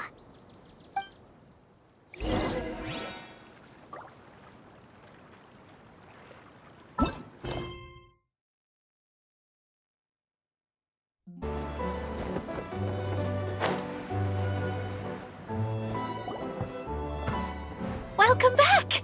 Well, any good news? Oh, don't tell me! You've taken care of all the problems and now I don't have to do anything? Yeah, we even rode the choo-choo cart. Do you want to come ride too? But maybe you'll have to wait till tomorrow. I'm a little tired now. Seems she had a little too much fun and now she's about to crash. I think it's time for a rest. Good idea. I think we could all use some downtime. Thanks for giving me some energy, Klee.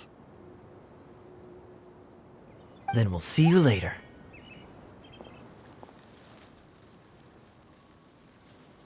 Bye, Miss Honorary Knight. Bye, everyone.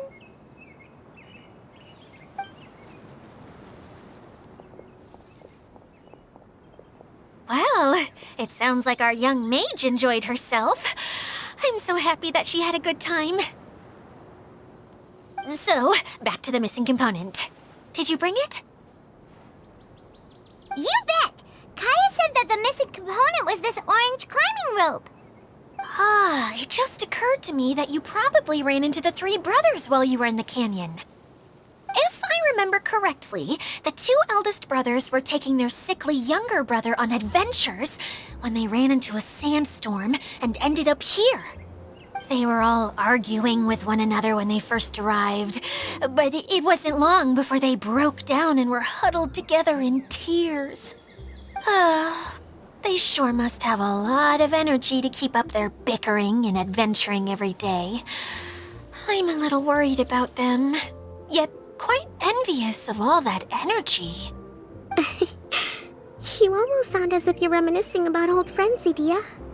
Yes, I've known them for quite some time after all, but I seldom go to that area. You can hold on to the rope for now, Traveler. I have no use for it until we have the other components. By the way, Eula and Kale have also returned, but I'm afraid they weren't able to make much headway. They mentioned that they would like to head to the jungle north of here, once you have all rested up. Now that I've told you everything, I'll go rest. I'll go and check on the situation in the remaining 2 areas. Do you need me to accompany you? Oh, no, it's all right. You've already accomplished a lot today. You should rest up.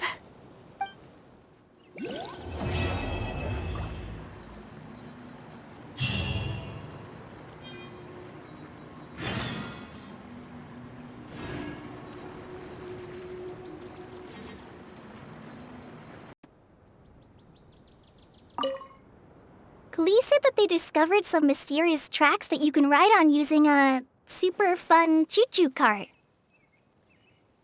Ah, I heard something about that too. Apparently, it's a cart that goes zipping along a terrifying course at an uncontrollable speed. Yeah, that should be the one. It seems that when the cart rolls down a steep drop, your body would start floating as if it was weightless. Really? Huh. I heard that Klee's bag almost flew away on the ride. If Kaya hadn't managed to quickly catch it, countless jumpy dumpties would have been thrown into the air. Oh no! That sounds pretty dangerous. But if you really want to go for a ride, I'll accompany you if I have time. Huh? But, Eula, how did you know? I could tell that you wanted to try it. But let me make this clear. I won't be helping you pick up anything that flies out during the ride. So make sure you take everything out of your pockets beforehand. Yes, of course!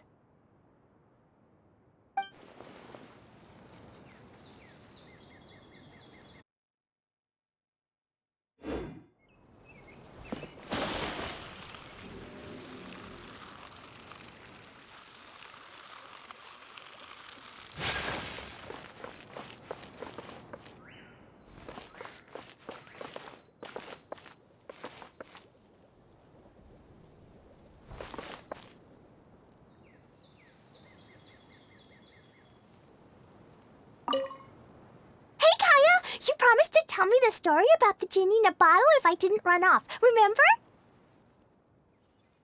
Ah, yes. All right. Where did I leave off? Oh, I remember! The genie came out and was going to eat the shepherd boy who opened the bottle. Right. As the genie opened its wide, menacing mouth, the shepherd boy suddenly had an idea. Did he throw a Jumpy Dumpty into the genie's mouth? I'm sure that's what he would have done if he had a Jumpy Dumpty. But the shepherd boy didn't have anything like that. He said to the genie, "Wait, how could your massive body fit inside such a small bottle? I won't ever believe it unless I see it with my own eyes." The genie became angry and said, "Mwahaha! Foolish boy! You dare question my powers?" The genie then returned inside the bottle, and the boy swiftly sealed it shut. Yay! That mean genie won't ever come out again! But can the genie sleep inside such a tiny bottle? It's probably not very comfortable. No, but the genie was captured and sealed away in the bottle because it did many bad things. So the most important thing to remember is, if you do something bad and don't want to get locked up, then don't get caught.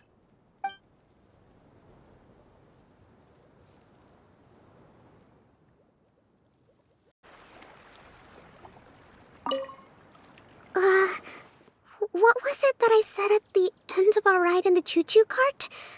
Something about fish in the sky and stars in the water? Oh my...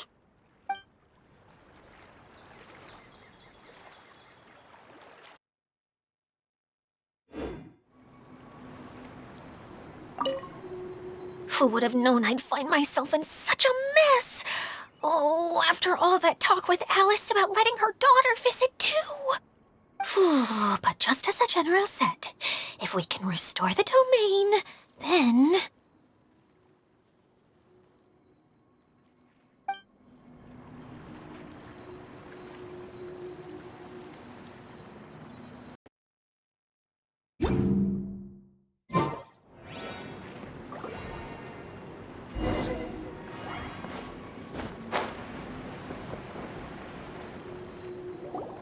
Hey, Kali and Eula!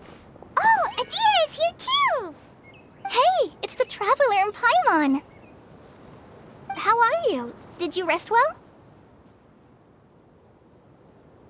Yep, this is a comfortable place to rest.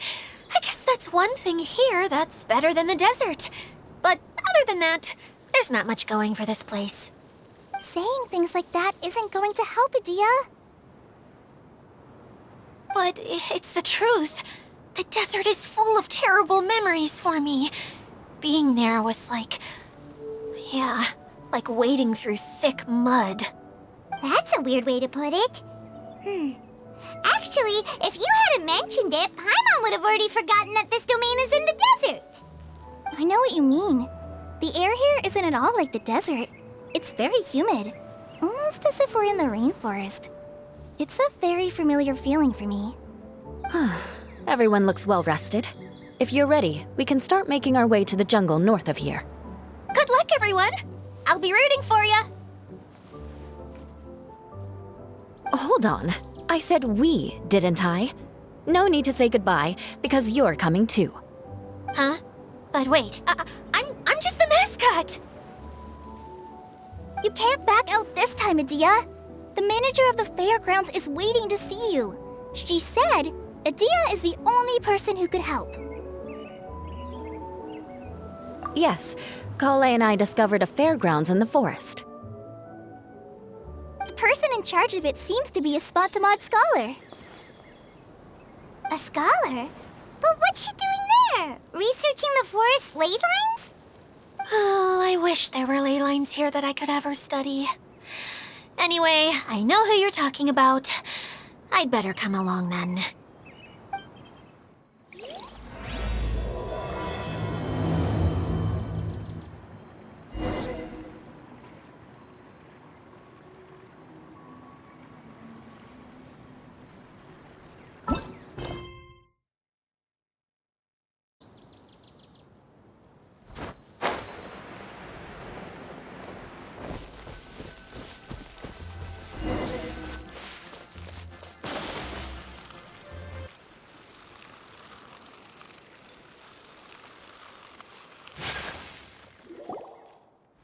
Finally, someone has arrived. Sorry to keep you waiting, Maimuna. We've brought Adia with us. Thank you, Kale. It's been quite some time since I've seen you, Idia. To be honest, I didn't think you'd actually show up. If anything, I thought you'd be curled up somewhere crying alone. Hey, you shouldn't be saying things like that. Doesn't seem to be the first time Paimon's heard someone say that about Adia, though. You want to see me cry? Fine. I'll stop crying right here. No, please don't. All right, I shouldn't have said that. Now, who are these two? And Paimon is Paimon! They're reliable helpers. Lucky for you that I found them. You'd better be more careful about how you speak to them, okay? Of course. Good to meet you. You may call me Maimuna. For the sake of time, we should forego the usual pleasantries. Please follow me.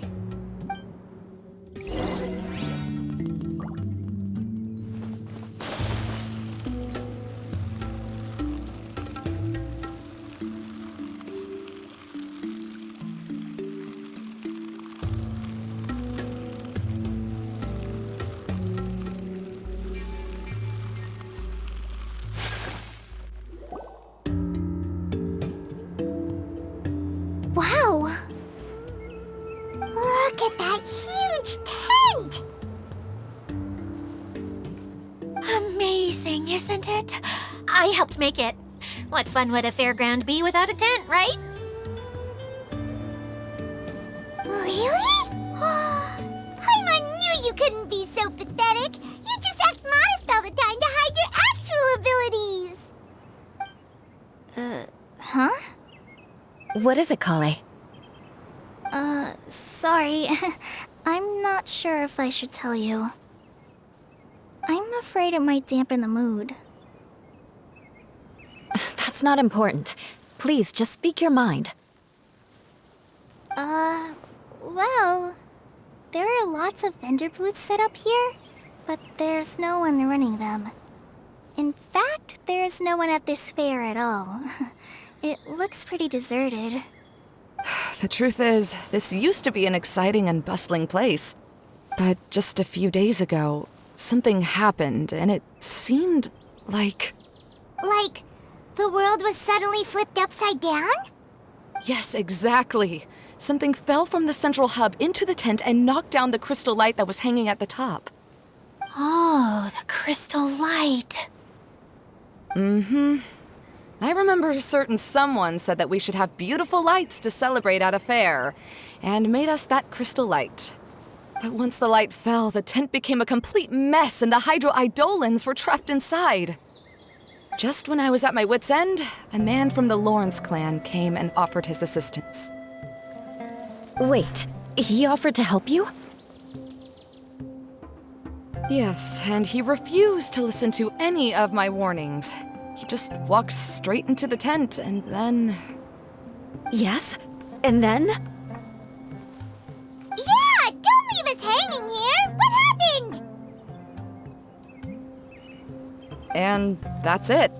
He became trapped inside along with the Hydro-Eidolons. Oh no! We have to do something! We can't just leave him there, Maimuna! I know, but the situation inside might be more difficult than you think. You should mentally prepare yourselves. Just talking about it is a waste of time. Since we're already here, let's go and scout out the situation ourselves. All right, this way, please.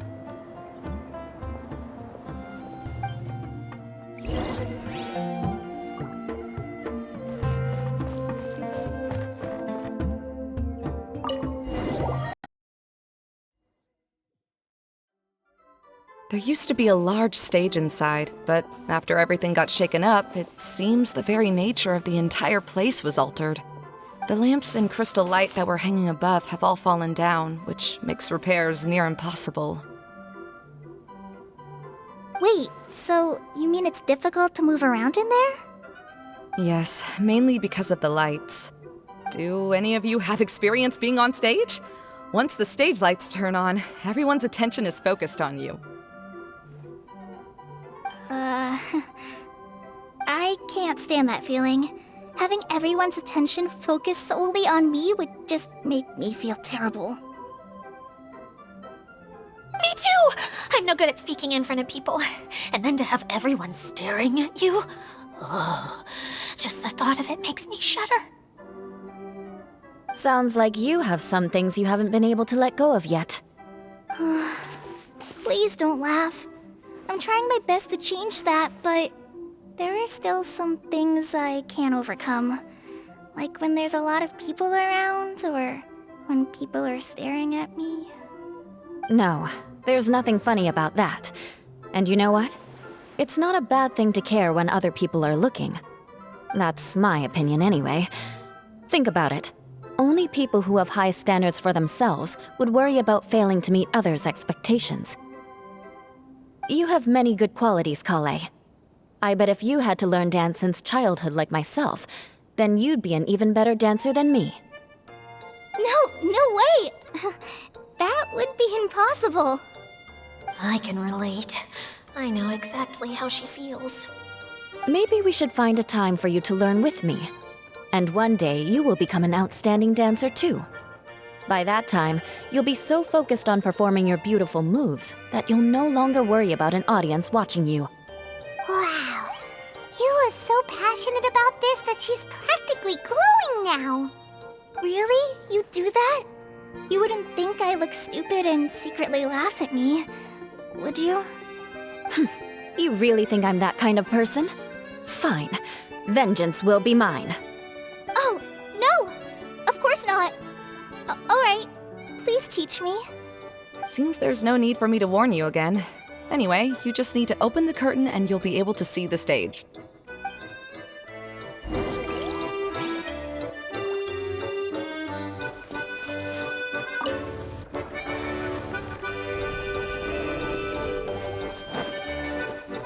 Wait, what's the thing in the middle there? That's my crystal light!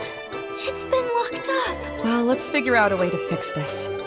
Looks like we need to raise the platform underneath the crystal light. If I remember correctly, the stage controls should be somewhere around here.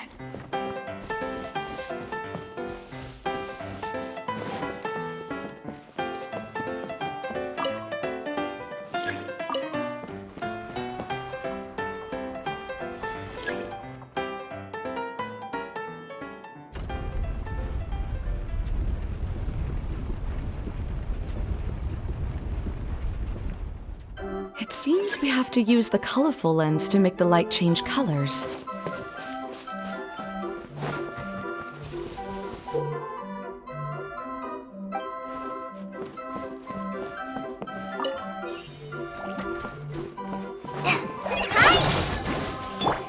Eye for an eye.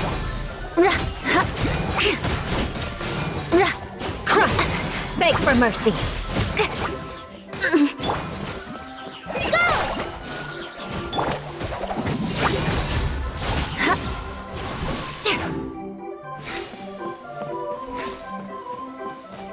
Pieces of the bolt have melted. Yes, the lens is made of materials that are easily melted by light. Is it me, or do I smell something sweet here?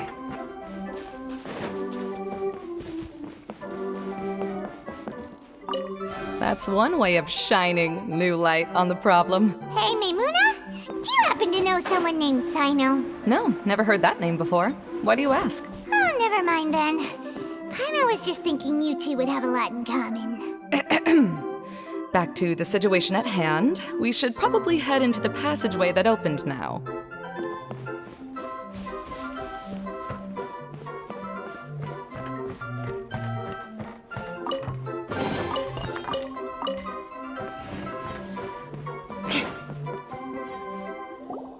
Hello? Is anyone here? If you can hear me, please help! Lessig Lawrence? Who are you? Who has the audacity to utter my full name? You sure don't look like you're in any condition to be talking like that. Yep. He's a member of the Lawrence clan, all right. Even though he's hanging on by a thread, he still insists on clinging to meaningless etiquette.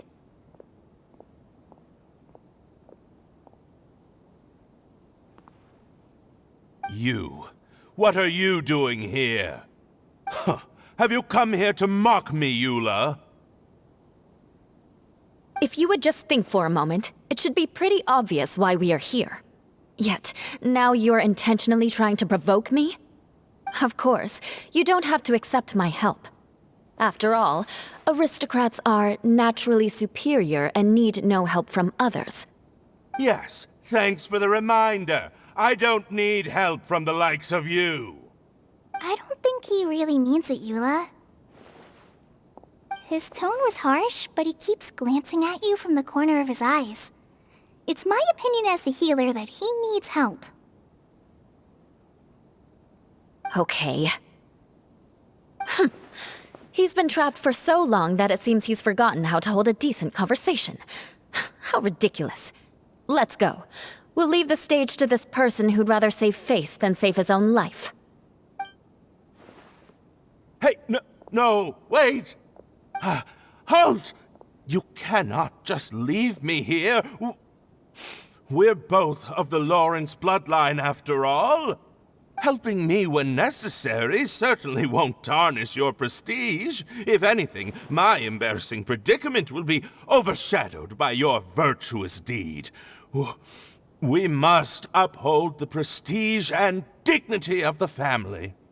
This is the best reason you could come up with? You think tacking on the word family will be enough to talk me into helping you? You should be ashamed for your careless actions. It's because of you that we all had to come here.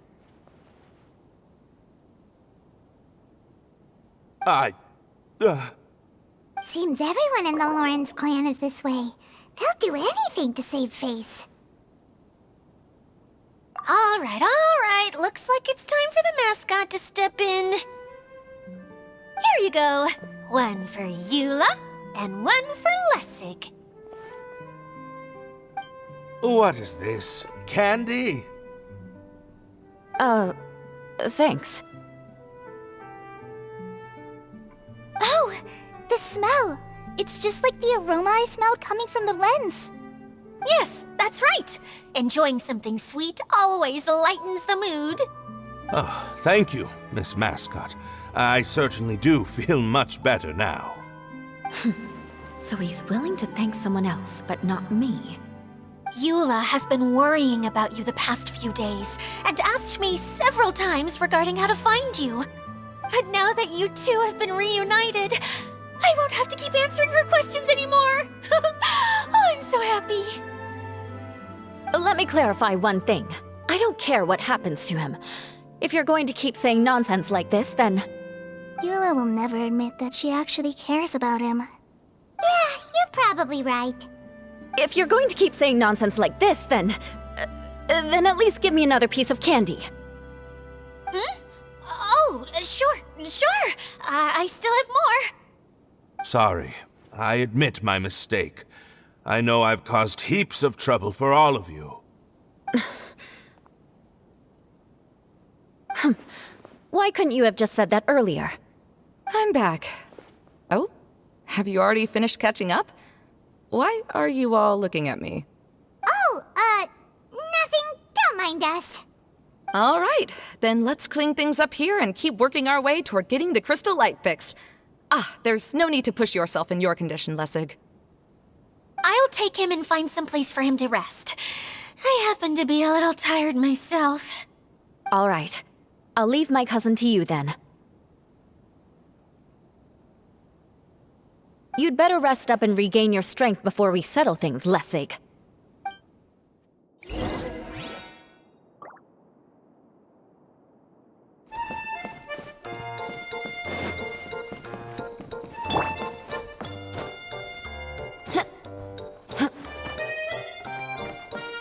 Now, let's see if there's any way to keep raising the platform higher. We probably will need to find a mechanism that's like a lamp.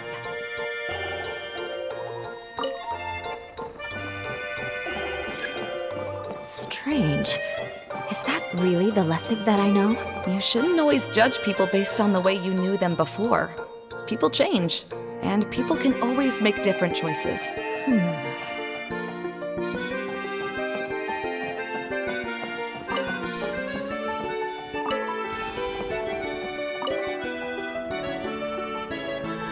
Oh, look! There's a water droplet over there! Ah, a hydroidolin! It must have been trapped in the curtain, but at least it seems to be okay.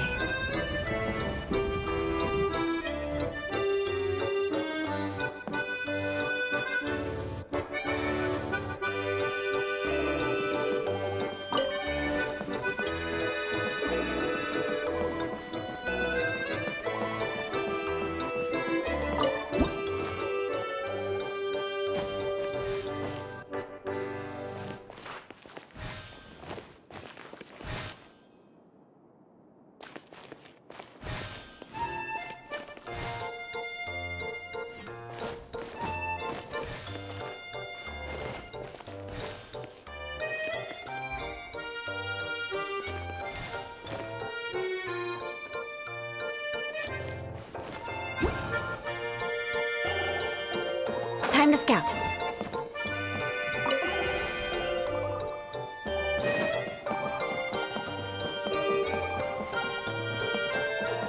Wow! And Paimon thought it looked big from the outside. This place is massive! It is a magical tent, after all. The inside is much larger than it appears from the outside. Haven't you heard stories with this sort of thing before?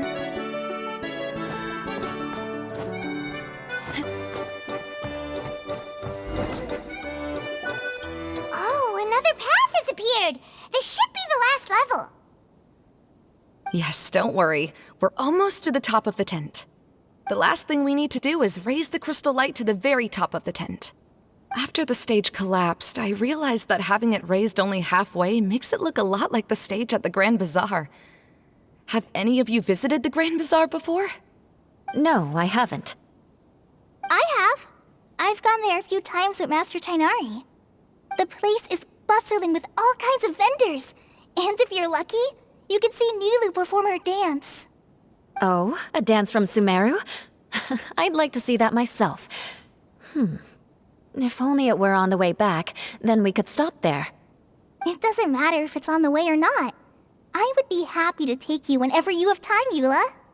Great. I'll take you up on that offer. Yeah! Now that Paimon thinks about it, we've already been there more times than Paimon can remember. Really? My father used to help with festivities at the Grand Bazaar and would always give me candy during the events. I was just a kid and didn't understand anything. I was happy as long as he gave me some candy. To me, fairs and festivals were the best things ever. I always thought my father was amazing and wanted to be just like him when I grew up. But aren't you a scholar in the academia, Maimuna? As far as I know, scholars seldom could spend time doing anything but research. I doubt you could have time to assist your father in preparing festivities. Yeah, seems you read me like a book. When I had the choice between becoming who I wanted to be and who my parents wanted me to be, I ended up choosing the latter. But I was never happy about it. That's almost the exact opposite of Eula's situation. You must have already realized that. Why else would you set up all the booths here and make this place like a fairgrounds? Yes, but I'm still not as happy as I imagined I would be. I realized that attending a fair and running a fair are two completely different things. The main reason my childhood was so fun and carefree is because my family worked hard. But my father knew how difficult and tiring running a fair could be, so he wanted to push me towards academics. But in the end, I didn't do well in either. I gave up on myself and resorted to investigating ley lines in the desert. Some things happened, and then I accidentally ended up here. I finally had a chance to make my wish of running a fair come true. But after seeing everything come crashing down, I feel like I've lost the strength to go on. It's not as bad as you make it out to be, Maimuna. No need to feel so down. You have the courage to change, and you've been actively guiding us on this journey. Someone who's given up on themselves could never do these things. Oh, Kale. I understand my situation better than anyone. You don't need to try to comfort me. It's not that I'm trying to comfort you. It's just that people sometimes don't realize that their actions speak louder than words. Believe me, this is something that I learned from my time together with Eula. Oh, what are you trying to say? Oh, nothing. Now, let's get that crystal light fixed. All right.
Good.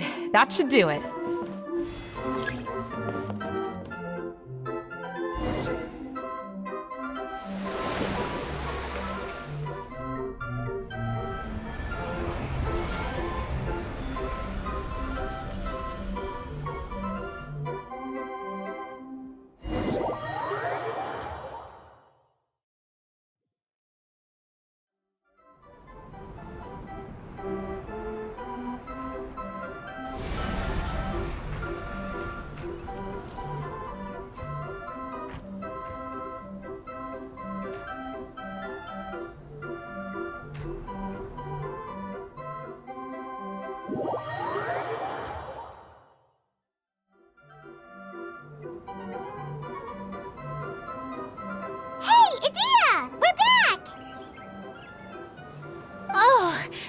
starting to wonder what was taking you so long.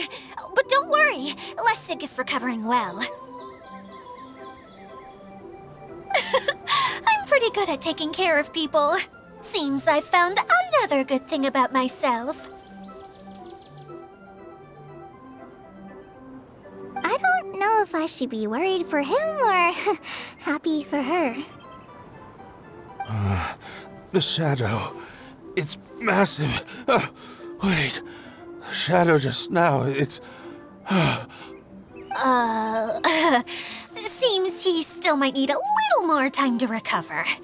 Tell me, did everything go well for you all? Of course. With a team like the Traveler, Paimon, Kale, and Eula, they're at least 40 times more reliable than you ever were. Only 40 times more reliable? That means I'm still pretty good then. I guess it's impossible to feel like you've lost once you've already given up. I'm a little concerned about how comfortable you are with that.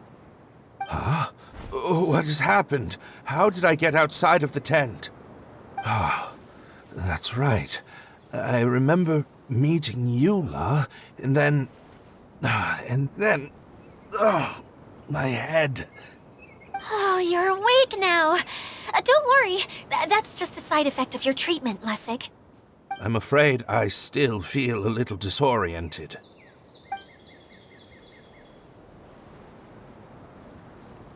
Lessig Lawrence. Oh, it's you, Eula. All right, I'll do it. I'll come back to Mondstadt with you and abandon my wild efforts to restore the Lawrence clan. Interesting. Now you want to talk. Seems like you've had a change of heart. In that case, maybe you'll be able to explain everything in detail for us now. I admit it, yes. I came here in hopes of finding a way to restore the Lawrence clan to its former glory. But it was a long journey, and I didn't always know the way. I passed through Liyue and Sumeru. There was even a time when I lost my wallet and had to live in the wild. But the peculiar thing is, I realized that nobody knew me out there. And not a single person even cared about the Lawrence clan. You and I are like glass pawns that were raised in shackles. We were taught to act like nobles, but outside the walls of our home, the people of Mondstadt despised us. Such pompous, hateful, and stubborn teaching. It all culminated to making us cling to the old aristocratic dogma in an attempt to maintain our pride. It's like a never-ending game of tug-of-war, but it is meaningless. You understand. Or I should say, you have already long understood. But I'm afraid that I have only just realized this. Paimon sorta understands what Lessig is saying. Everything he said is true. Your family is probably unaware that you've already changed how you see things. Yes, this has all happened recently. After coming to this domain, I realized the Mondstadt that I want is one where not everyone fears me. All that I and many other members of the Lawrence clan long for is a place where we can live peacefully with others. Lessig, both you and I never had anything to do with the glory of the Lawrence clan. That is all in the past. We are just ordinary people. I originally planned on returning to Mondstadt after taking care of things here. I never thought you would come here. I was completely shocked, which is why I reacted like I did. I'm sorry. See, people can always make different choices, and it seems that Lessig has also chosen to become someone he truly wants to be. Yes, about that. I'm afraid I haven't quite found my own purpose in life yet. That's all right. Being able to clearly choose between becoming who you want to be and who your parents wanted you to be is already a step in the right direction. How to find true happiness is probably one of the most difficult research topics of all. I have a suggestion for you, Lessig. Why don't you return to Mondstadt and tell your parents what you just told us? They'll probably try to tear me limb from limb. But what about you? Did you ever tell your family about what you think? This is something that I've been thinking about too. Perhaps the two of us can sit down with the rest of the clan and discuss it with them. The Lawrence clan is just like this stage. It was once home to glorious performances, but those days are now long gone. And it is time for the stage to be updated. She's so solid and tough, but also clear and open, like an ice cube. Is that why she's able to dance anytime and anywhere she wishes? Are you all done talking now? Yes, I think so. By the way, that is for you. Please take it. I found it on Lessig earlier. Oh, it's one of the missing components! Wait, so you had it all this time? Why didn't you give it to me earlier? Well, you didn't ask. All right, I admit it. I forgot about it. Okay, we'll let the Traveler hold on to it for now. Wait, this looks like... It looks pretty familiar. Have we seen one of these before? Shh! Now's not the time to brag about being a hero. Ah, right! I also bought a similar box at the last festival. Yes, people often use this kind of box for candy at festivals. This was one of the materials originally used to create the tent. But now that the tent has been repaired, we no longer need it. Eating the candy from the box as an adult will never be as delicious as it was when you were a kid.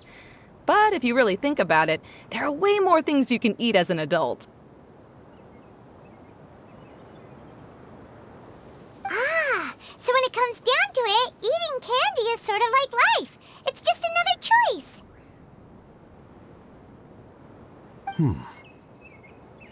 So, as of now, we've already collected 3 of the missing components. Only 1 more to go.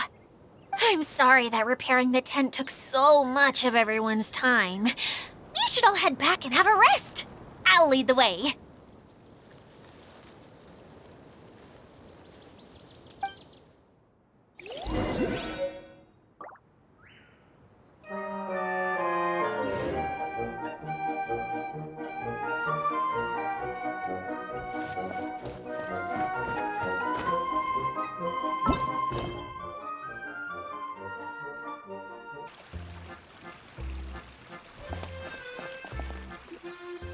Hey, Kokomi! You're already here! Oh, you're back. I trust your adventures to the forest went smoothly? Yep, you could say that. How about you? Up to anything today? Well, I suppose it's time I told you that as the Divine Priestess of Watatsumi Island, I shouldn't actually be here now. The truth is that a relic known as the Shinro Casket was lost from Watatsumi Island long ago. But recently, an orb matching the relic's description suddenly began emitting light, almost as if it was guiding people to it. This is what led me to find the relic's whereabouts. I wasn't lying when I said that. Goro has often told me that sitting at home reading light novels is not the best of practices, and that I should try to get out more. As I made my way from Watatsumi Island to Sumeru, I enjoyed a variety of breathtaking sights. It really is a beautiful nation. I even stayed in the rainforest for several days. I was surprised to find that the relic had ended up in the desert. I knew it was somewhere here, but I still couldn't pinpoint the exact location. Though I feel that Idia was not intentionally trying to hide anything from us, this domain does have plenty of secrets. I'm sure you've sensed that too.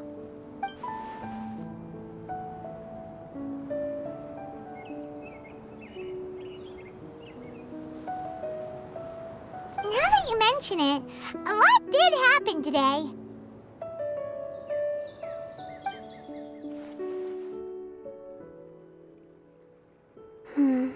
I see. When you found Lessig, did you also happen to find any clues related to this domain? I'm afraid that he was caught up in his thoughts and didn't pay attention to his surroundings. Actually, Before the world was flipped upside down, this domain didn't look anything like this. Hey, everyone! Oh, I hope we're not interrupting your conversation. It's alright. You two did a lot today. Care to join me for a cup of tea? Sure! That would be perfect! Eula and I just made some snacks. Turns out Edea has a cooking stove and oven. Seriously, why didn't she mention it earlier? Oh, so did you make us some moon pies? No, I made something called storm crust pie. You should try one, Traveler. And I made some pita pockets. You could try some, Kokomi. It should taste great with tea. Sorry, I should call you General. Oh, I would be happy to try some. By the way, Eula, how's your cousin doing now? Oh, him. You would never guess, but he's busy over by the oven now.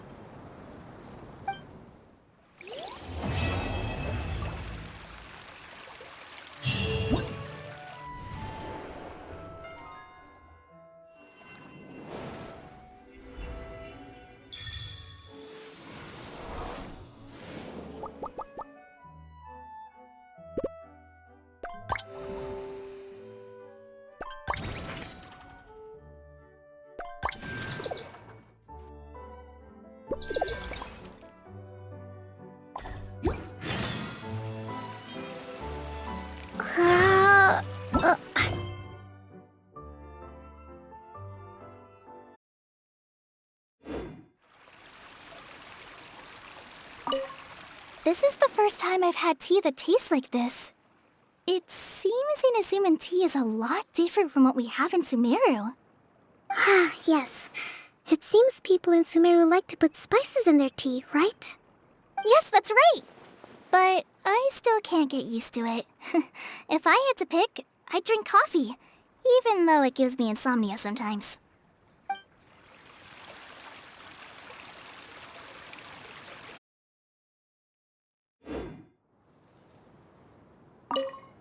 I want to ride the choo-choo cart with Miss General! Up, up, up, and whee! But, I guess the ride makes her a little dizzy. Ah, so you noticed. Very good. Was it the stars spinning in her dazed eyes that gave it away? Mm-hmm. Yesterday she said she had lots of little golden stars floating around her. But she seems to be doing a lot better today. If Mom were here, she'd probably say the stars are all fish that fell into the clouds.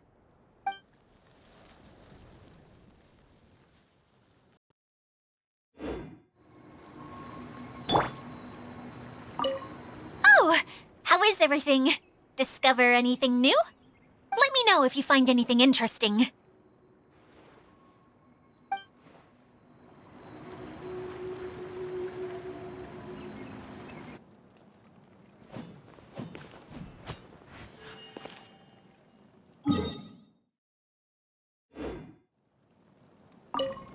As a descendant of the illustrious Lawrence clan, I learned many skills during my journey.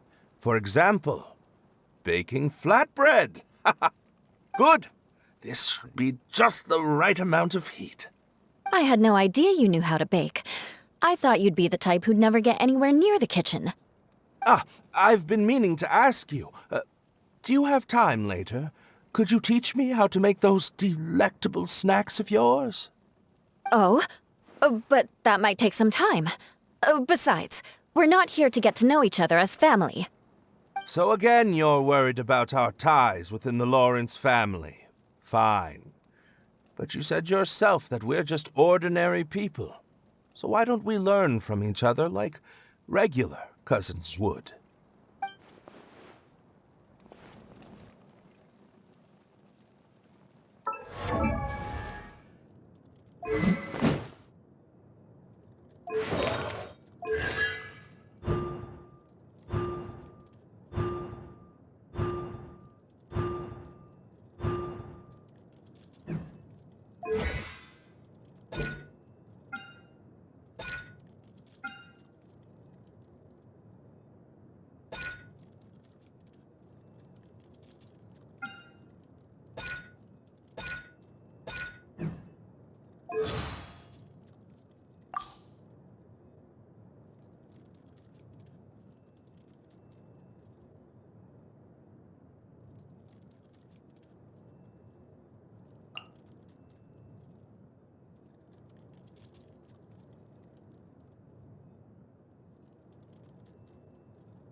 Captain Eula Lawrence, Spindrift Knight, Knights of Favonia's Reconnaissance Company.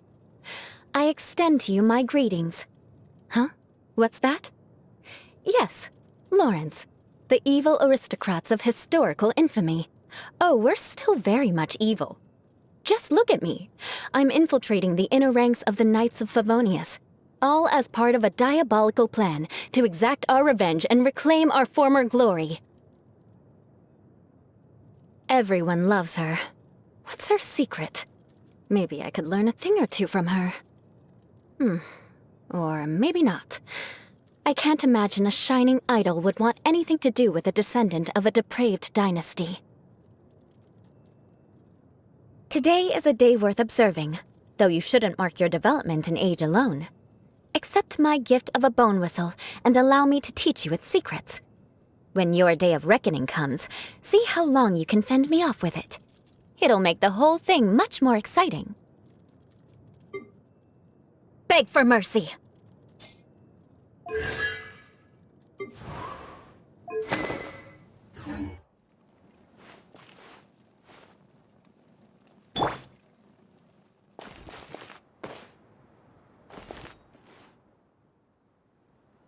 Jumpy Dumpty, go!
much. I can't. No, really, it's all right. We want to do everything we can for the domain. Yes, and to be completely fair, I'm the one who caused this terrible mess in the first place. Oh? What happened? Did Paimon miss something? Hello, you two. Lessig was just telling us what happened. Perhaps you should allow me to explain. I'm afraid it was I who caused all this trouble in the domain. Yes, it was Lessig. To be precise, I saw a most exquisite water orb at the entrance of the domain. It reminded me of an astrolabe my grandfather gave me when I was 7 years old. I was curious if it could rotate, so I reached out and touched it. Little did I know that it was the core of this entire domain. What I mean to say is, I knew something was wrong as soon as the whole place started flipping. It's not just your fault. I failed in my responsibilities as the caretaker here. Oh, I knew I should have put the core somewhere more secure. Oh, you mean the big ball of water at the entrance? Yes, that's the one. Anyway, after giving it some thought, Lessig has offered to perform some more repairs and maintenance to help support the domain. But we were concerned he wouldn't be able to handle it all alone, so Eula and I will also stay here to lend him a hand. But don't be mistaken.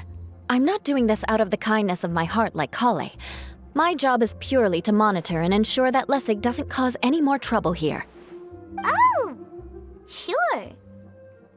I don't think anyone's buying that anymore, Eula. Though I do remember that Amber mentioned we should just nod and agree when you act like this.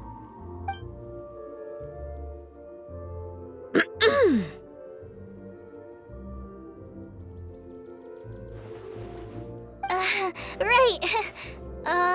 You better not slack off today, Lessig. No, I'll get right to work. Either way, Lessig is going to be in charge of making lunch for everyone today. Yes, I'll do my best. No need to worry.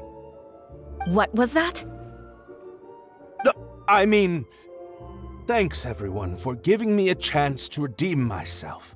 I can already feel new strength kindled inside me. Ha ha ha. No, maybe that's just the heat of the oven. Very good. But you should conserve your strength. Many parts of the domain are still in disrepair, so we have a lot to investigate. Seems Adia has a little more pep in her step after finding others to help do the work. Now that you three are situated, we can focus on what the rest of us will be doing today. I'll go gather the others. We should get ready to leave as soon as possible. And there she goes. At least she seems to be happy. Maybe this is how it feels to be in charge.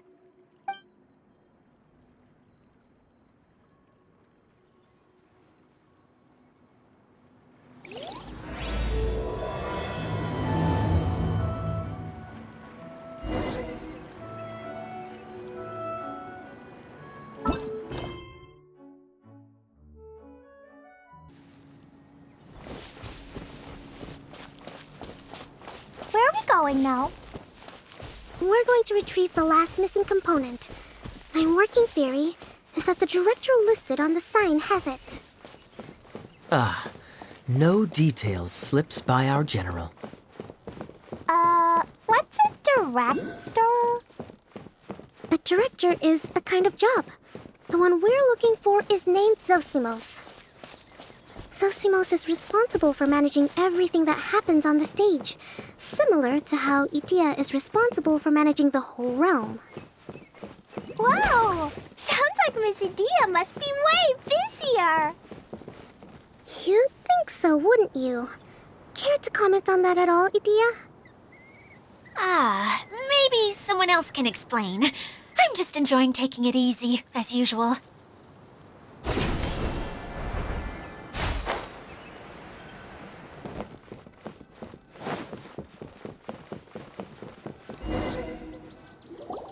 The director doesn't get out much. He's almost always cooped up in his treehouse making props or writing scripts. But I'm trying to remember now. Where is that treehouse of his? Huh? You don't remember? Hey, don't forget! I'm just the mascot. I believe it's that way. Huh. Though he might prefer to be alone, given he often has to move stage props, I suspect that he lives near the theater.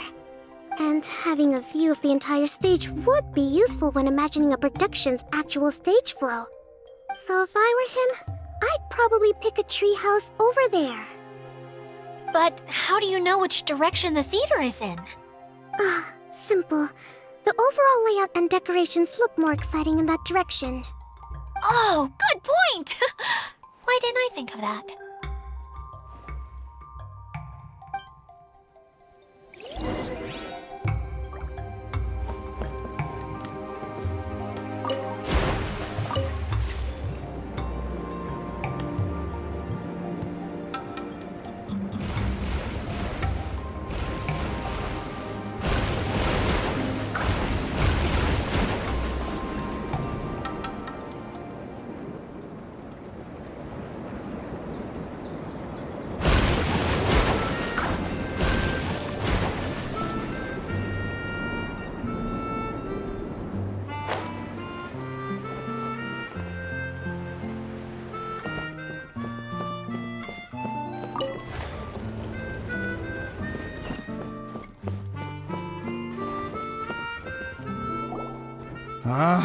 Where did that blasted automation mechanism go?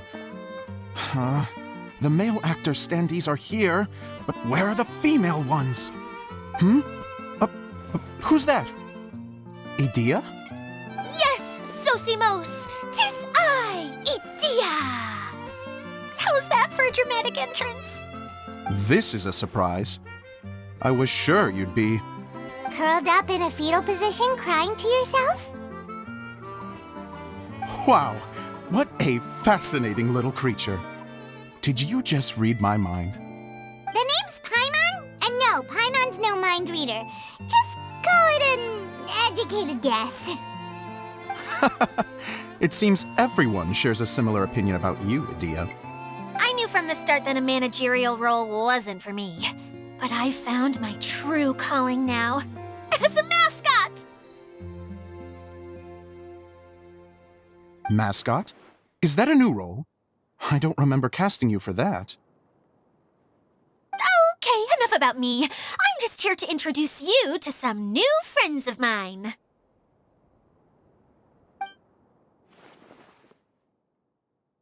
And that's why we came to see you. Well, do you have the component that fell out of the central hub? I do. However, I'm afraid the incident has caused many malfunctions with the stage mechanisms, and I can no longer put on any performances. Okay, so you're holding the component ransom till we help you fix the mechanisms, huh? No, till we fix the stage, surely. I'd have thought he wants us to make some more props, no? Given that some of the standees are missing. Or maybe the component is broken and we need to fix it. You're all forgetting that the majority of his work involves writing scripts. I'll wager that he wants us to edit them.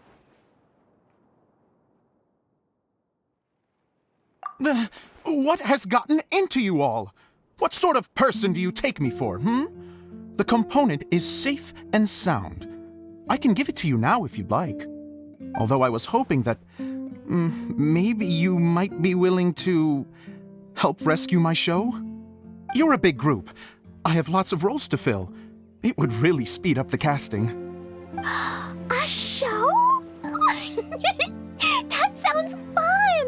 I want to help! Can we? Also, truth be told, I've hit a bit of a roadblock in my script and was just thinking about how to move the story forward. And then you all showed up. Suddenly, I got my muse back. I don't know how to explain it, but something about seeing all of you finally helped me figure out how to continue my script.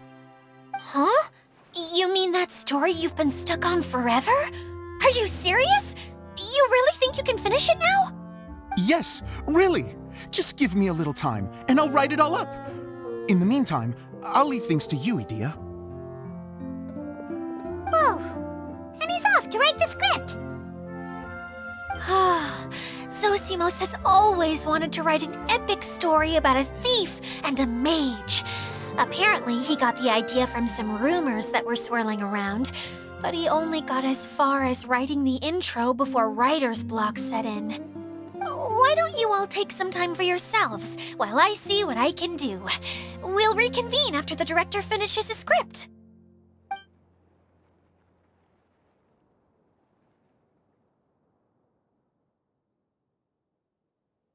A director, my friends, is a storyteller. And the key ingredient to every good story is inspiration. The moment I laid eyes on General Sangonomiya, inspiration hit me for a brand new character. The heroine was the missing piece of the puzzle. The rest of the story flowed naturally from there, and now it's finished. So please, take a look through your scripts, and we will tell this story together.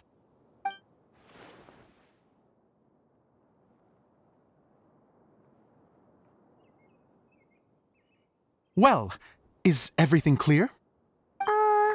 Director Zosimos, how do you pronounce this word? Let me see. Ah, that's sojourn. It means to stay for a while. This is a very cute moment, so let's make sure that comes through in the performance. Oh, wait. There's another word I don't know here. It's okay, Klee. We can go through your lines together a few more times after this meeting's over. That would be most appreciated, Kaya. I had a feeling about you, actually. You seem to know a thing or two about character acting. Tell me, have you acted before? You're too kind. It's all in the script, really. It just rolls off the tongue. Oh, you think so? Well, you definitely have a knack for it. I've actually been looking out for someone with your talent. If I make it as a big-time director, then I can see us working together for the long term. Be sure to stay in touch, okay? You and I are gonna go places. What can I say? Sounds good to me. Great. Fantastic. Now then, please go through your scripts one more time. But don't just read the words. Remember my notes, and really let the character inhabit you. I need to have a look at the stage, so I'll leave you to it. If you need me for anything, I'll be in the big theater right in the center of this area. Wonder what the theaters are like here. Let's go check it out while everyone's still getting ready.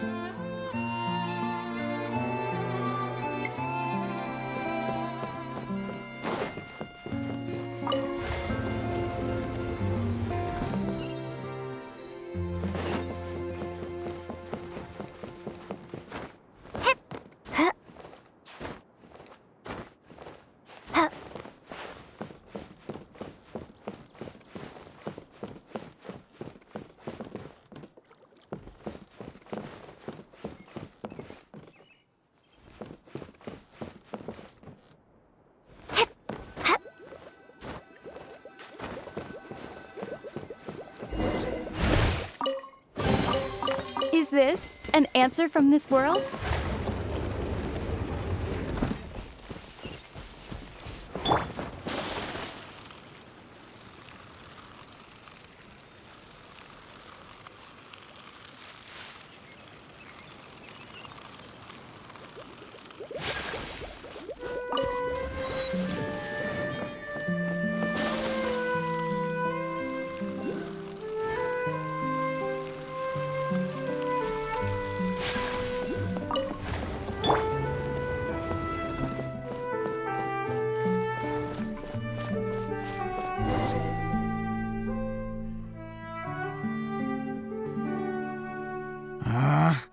Where did it go?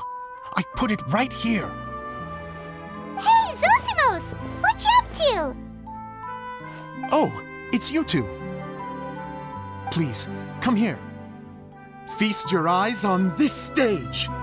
I designed it myself. So, directors have to design the stage too? Oh, I'm no ordinary director. I take a more holistic approach. Directing, script writing, stage design, I do it all. Sounds like a lot of work. Adia wouldn't be able to handle that kind of job. Edea has her work cut out for her too, you know. She's my one and only member of the audience, though she often criticizes my shows.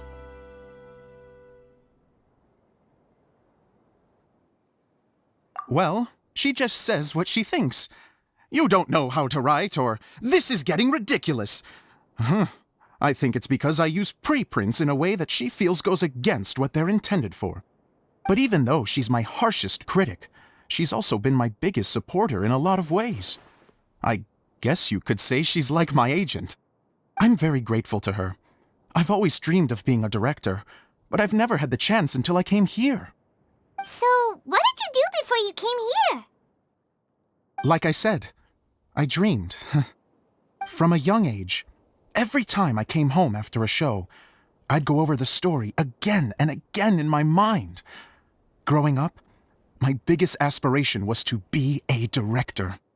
Unfortunately, I couldn't offer much beyond my practical skills, so I ended up spending most of my time as a prop designer and doing a bit of set design on the side. Don't get me wrong, I do love building the set, but nothing satisfies me more than putting on my very own show. No wonder you only wrote director on the sign. Exactly. You're not doing a great job of convincing me that you're not a mind reader. By the way, could I ask you for your help with something? I'm having trouble finding the master script, and I'll need it shortly. The one you only just finished writing? You lost it already? Yeah. After I handed everyone their copies, I held on to my master copy while I was checking on everything around the theater. I must have dropped it somewhere. If it's not here, then it might be in the attic. These are the only two places I've been since I finished writing it. But, I still have some things to do to get the stage ready. Would you two mind having a look for me? No problem. We'll find it.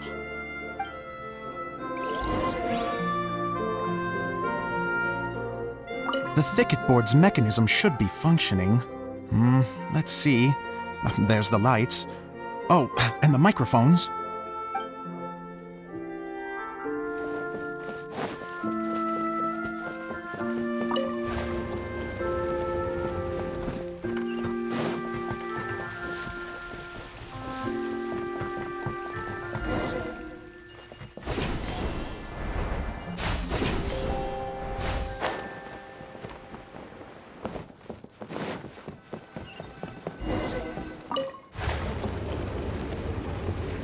Whoa! Look at all these books! Now, where's the master script?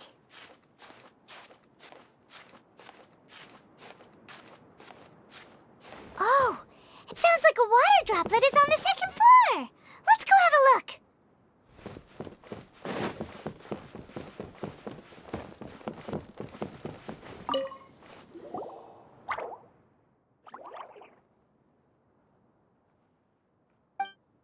Wow, this is a lot of scripts. Looks like the water droplet has been managing them for the director. Most of them look like works in progress.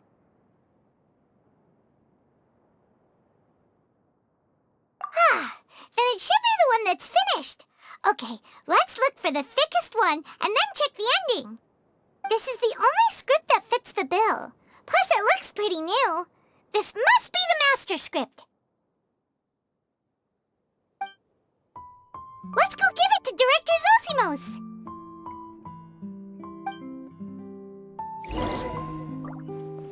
Zosimos, we got your script! Thank you. That's a huge help. I'm running out of time here. There's no way I'll be able to fix everything up perfectly. We may just have to wing it. Anyway, the stage is secondary. The performance is what really matters. Things can always go wrong on stage, but as long as the show goes on, it should be fine. You don't sound very confident in what you're saying. It's true. I realize now that a show is the art of the unknown. Even if you have the same actors performing on the same stage, the performance will be slightly different every time. Those subtle differences are what make each performance special.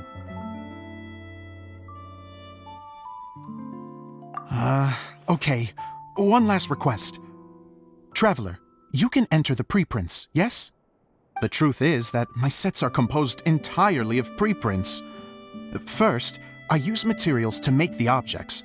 Then I take those objects and turn them into the preprint. Now, of course, preprints are really meant for making objects to furnish the domain. So using objects to create preprints is, strictly speaking, the reverse of what this is intended for. But Edea said that if this is what I really want to do, she's not going to stand in my way. Ah, so that's what you meant earlier. Okay, well, what do you need us to do? I'd like the Traveler to go into the preprint set and help move props around during the performance. The reason is,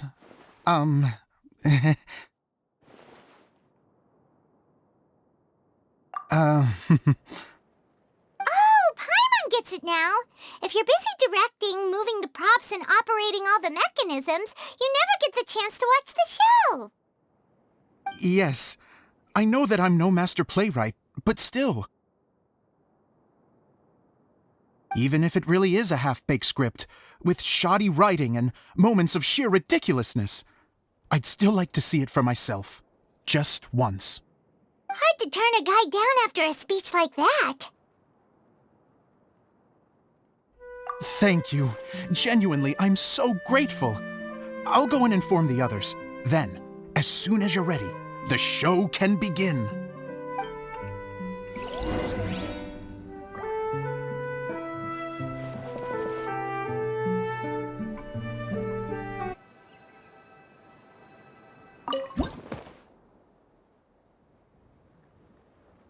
Long, long ago, there was a great thief.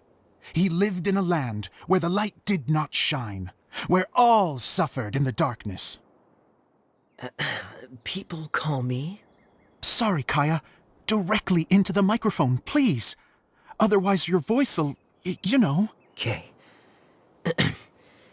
They call me the Dagger Bandit, but no one sees that I rob the rich and give to the poor. Here in the dark, evildoers run rampant in the shadows, while the good, honest folk stumble blindly on, just trying to find a way through.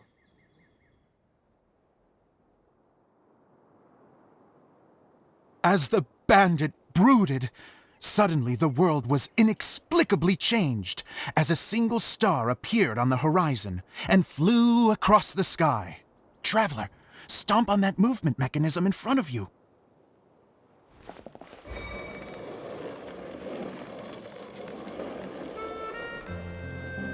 Light. A brief flash, yet enough to illuminate the world. If I can find the source of that light, I can shine it into the darkness, and the people will suffer in blindness no longer.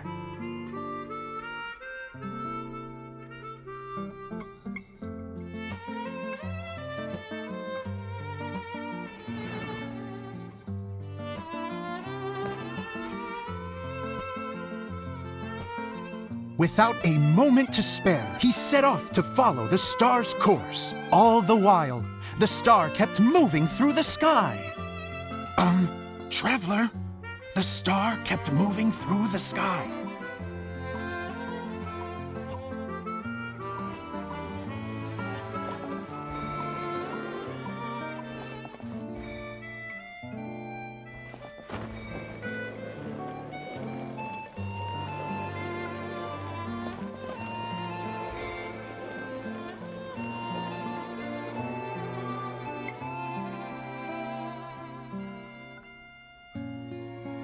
Looks like I have to go through the desert. This could get dangerous. If everything he'd heard was to be believed, the desert ahead was a no-man's land filled with horrors. Worse still, the star had landed in the most difficult-to-reach location, surrounded by sheer cliffs, but he was determined to press onward. I've come this far, and I'm not about to turn back now.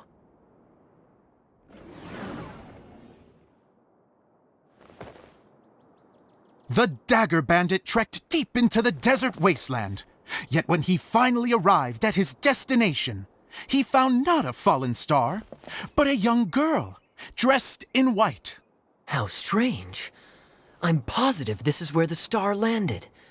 Young lady, do you know where the light has gone?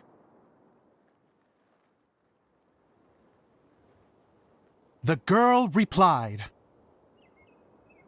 Traveler from afar, the light you seek is only a bottled flame. But the flame has now died, and its light is long gone. A bottled flame?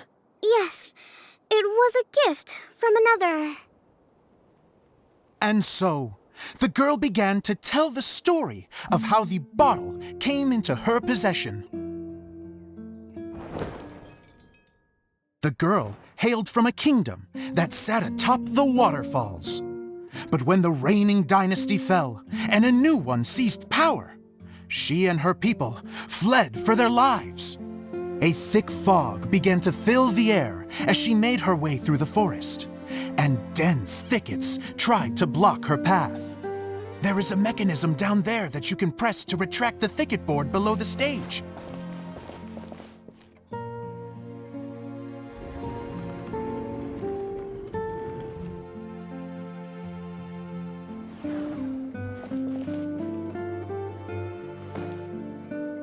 If I only had a lamp to guide me through this wretched forest, then I could survive. With scratches covering her arms and legs, the girl pressed through the pain and made her way forward. The road ahead was arduous, but she was determined to press onward. I've come this far, and I'm not about to turn back now.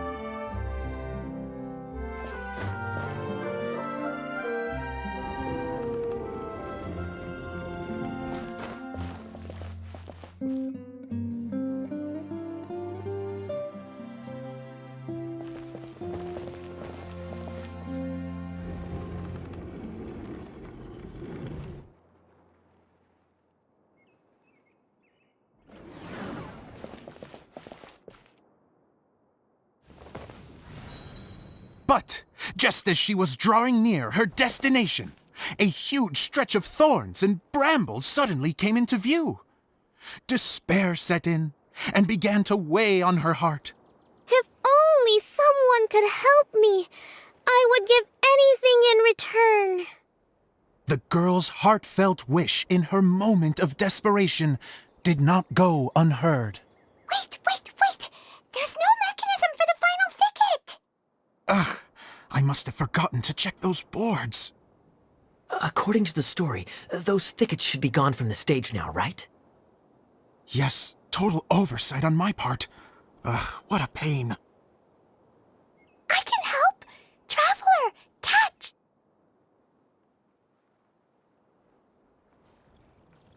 Ah! It's a Jumpy Dumpty!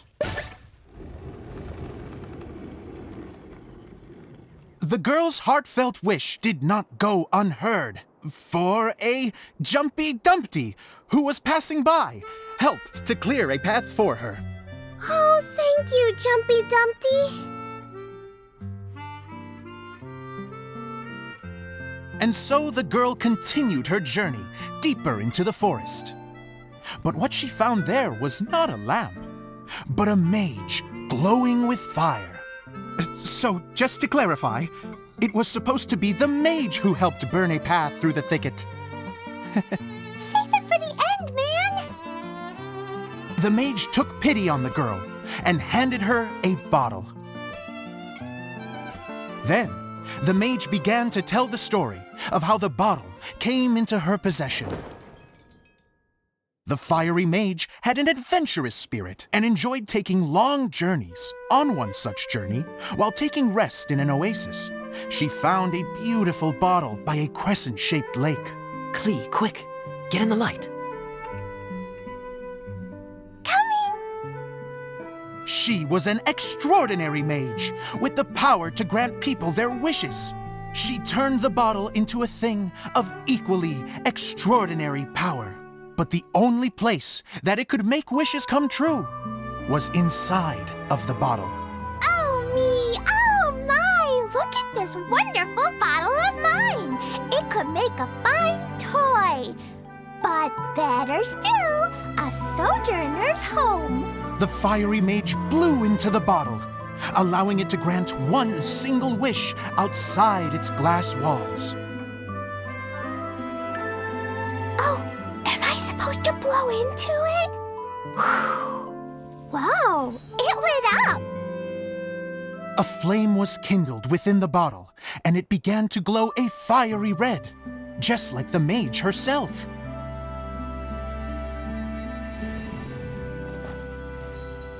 After the mage finished telling her story, she disappeared, leaving only the bottle behind. A magic bottle that can grant wishes. Then I wish to leave this place and go somewhere where no one will ever find me again. And then? The bottle seemed to softly inquire.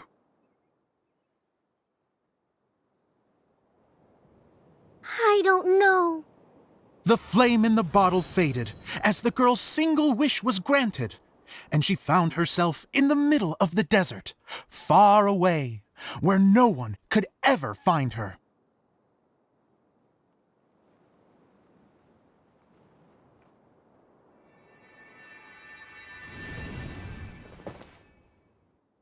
When the dagger bandit listened to her story, he sighed in disappointment that the flame with the power to grant wishes outside of the bottle had already died. But this doesn't make sense. If it truly granted my wish, then nobody should have been able to find me here. Maybe they shouldn't. The desert is difficult and dangerous to navigate, but I was determined to make it, no matter what. Then take this bottle with you for your trouble. It may be able to grant you your wish, though sadly, only within the confines of the bottle itself. All I wish for is light. Honoring the bandit's request, the girl wished for light inside the bottle, and sure enough, it lit up. They found that while the light was only generated within, it could nonetheless shine through the glass and reach anywhere in the outside world. Even though it doesn't burn as brilliantly as the light that shone before, this is still an extraordinary light. What will you do after I take the bottle? I don't know. Well, then maybe you should come back with me. With no reason to refuse, the girl accompanied the dagger bandit back to the land where the light did not shine. They brought light to that place, and the darkness was dispersed, and they lived happily ever after.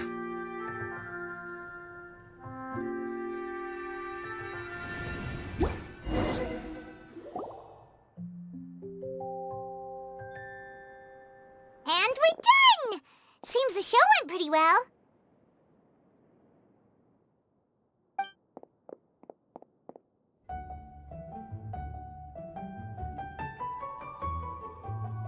Miss Honorary Knight! Didn't I do great? I felt like I really was the fiery mage! Wow, great costume, Klee! As soon as Paimon saw your shadow, she thought straight away, what a cute hat!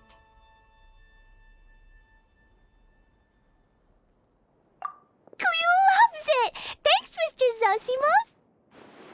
Oh, wait, no, I mean, Mr. Director. Mr. Director? Ha! No one's ever called me that before. Thank you. My dear little mage, thank you so much. Oh, I'm so happy. Miss Dia said that she tailored it a little bit so it would fit me, but you were the one who designed and made it. You're amazing. Yeah, that's amazing! And it sounds like Adia did a great job too! It was nothing really. Just one of those, oh no, whatever shall I wear to the ball moments. Sewing comes in handy at times like that.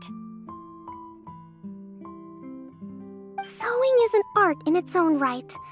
You're more talented than you give yourself credit for, Idia. Really? Oh, I'm just gonna go for a second. Please, chat amongst yourselves. She gets embarrassed so easily.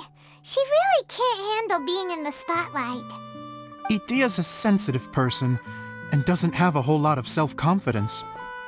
I hope all the excitement hasn't brought her to tears. Oh, I'm a little worried. Don't worry. I'll go make sure she's okay. I'll see you all later. So, what did you all think of the play? Any thoughts? Huh? Uh-oh. Time to get serious. Now, are you sure you want to hear what we really think? Oh, absolutely. I had the courage to ask, didn't I? So, don't mince your words. Go ahead. Speak your mind. I can take it. Okay, Paimon will go first. So, the dialogue at the beginning was pretty good, but it ran out of steam as the story went on.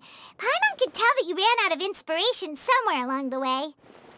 The characters were honestly a little bit ridiculous. Paimon didn't get what you were trying to do. The moment anyone started to show any kind of substance, suddenly the scene was over.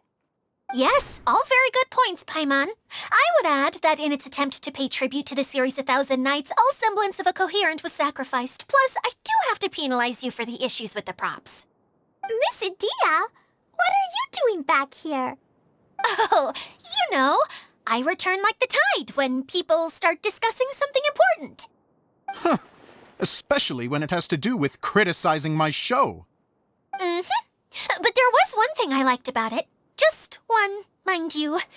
The story had a good ending. You think so? I thought I was letting him off lightly. Idia, could I borrow you for a moment? Oh, sure. Excuse me for a moment. Back to you, Paimon. Keep up the good criticism.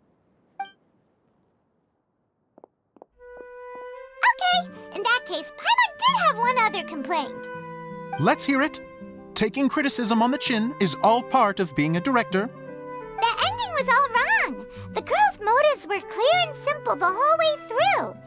It was kind of jarring when all she had to say was, I don't know. And doesn't anyone else find it weird how her whole community was on the run, but she was only looking out for herself the whole time? I'm fine. I'm not going to improve without feedback. I also learned a lot this time with the chance to be off stage. To be honest, it was a dream come true. What a great attitude. You don't seem upset at all by our comments. I wouldn't say I'm completely unaffected, but you're only speaking the truth. They're all very valid points. Still, now that Paimon thinks about it, you did finish the script in a bit of a rush. Maybe we were being a little too hard on you. That's perfectly fine. Nothing is as important to me as my work on the stage. We all use our imaginations when we're kids, right? I used to play with dolls and my own cardboard cutouts by the light of an oil lamp. The shadows would come to life and dance on the walls. I never got tired of it. Fast forward to now, and in many ways, I'm still that same little kid, lying on his bed, making sound effects. And I get the same joy from running a show now as I did in my little bedroom theater. Of course, a director can accomplish nothing without a cast and crew. So on that note, I want you to all know that I am eternally grateful to each and every one of you. Hey, don't mention it. We had a Okay, here, take this. Your component, as promised. It's the bottle from the show! The one that lit up when I blew into it. That's right. Can you guess the secret behind why it lights up? Oh, maybe there's an invisible fairy inside that opens its eyes when you blow into it. Bingo! You guessed it. That should do the trick. Oh, wait, this needs tightening up a little. Hold on, this will only take a second.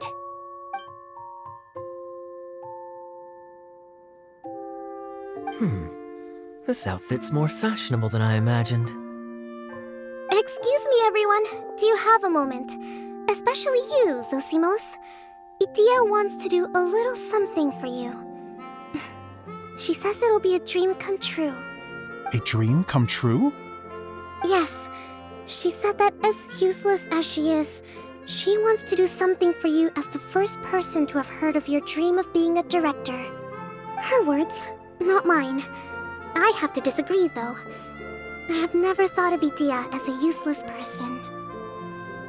How is this suddenly about me? If everybody is ready, then I'd like to invite tonight's male lead to take the stage. Ta-da!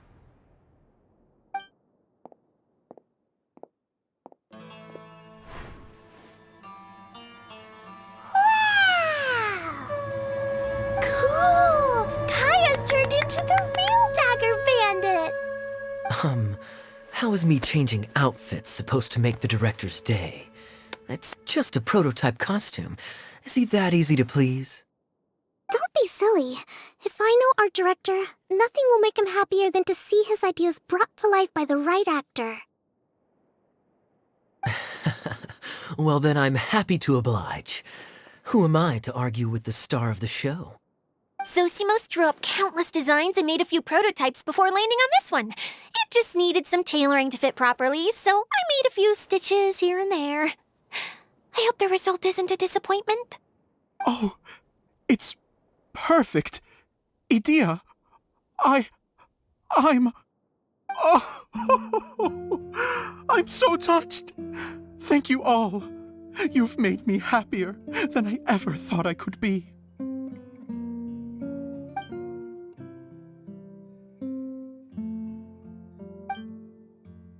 How are you doing? Recovered? Oh, I'm good. Thank you again, Idia. Oh, please, don't mention it. Well, now that we have the final component, it's time to say goodbye for now. Let's head to the core of the Veluria Mirage and get this place fixed up. Can I keep wearing my costume? Please do, by all means. Both of you can keep your costumes. It seems only fair. Yay! Kaya, keep wearing yours too. It looks amazing. I agree with our mage. I'm sure it's not every day you get to play such an unforgettable character. Sure.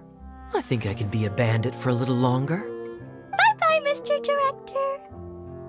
Take care, my dear friends.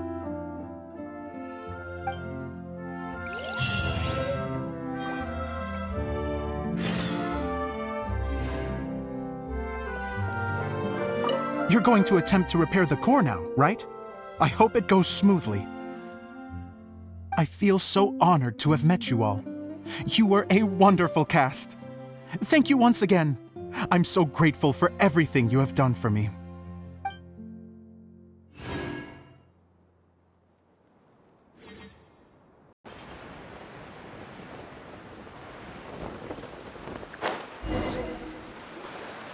Oh, Eula and Kale! You got back before us! Yes. Idia had the water droplet send us a message just as the show was coming to an end, so we came back here to wait for you. How is Lessig doing? He finished all the maintenance work, but it took a lot out of him. He's now fast asleep in his room. Oh, I feel a little guilty. Consider it his atonement. It's only fair that he had to do something constructive before being able to sleep soundly. Seriously, don't waste your concern on him. if you say so. Okay, without further ado, let's go and fix the domain. Isn't this where we first met Water Droplet? Correct! The core of the Valerian Mirage is the largest streaming projector of all, and this domain is one gigantic preprint.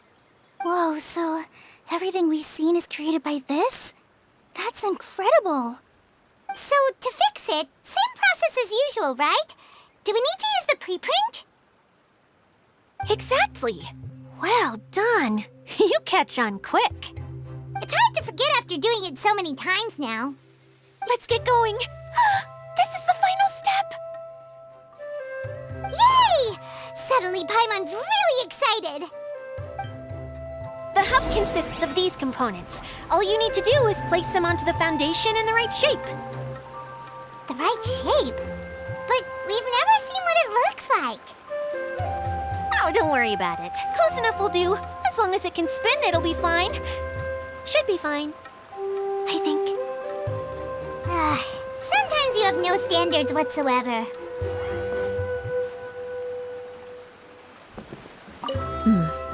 I guess it'll be time for us to leave once this is fixed. Something that spins. Would a water wheel count? I guess it'll be time for us to leave once this is fixed.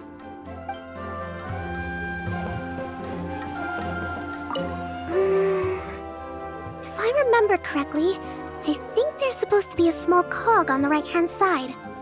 So maybe that's the candy box.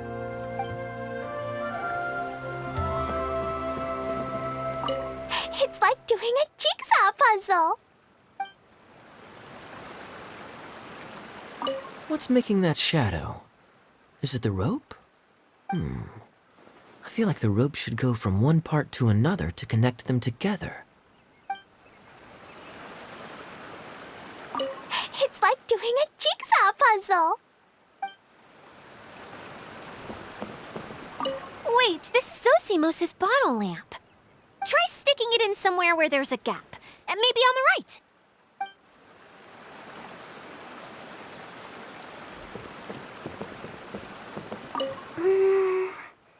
If I remember correctly, I think there's supposed to be a small cog on the right-hand side.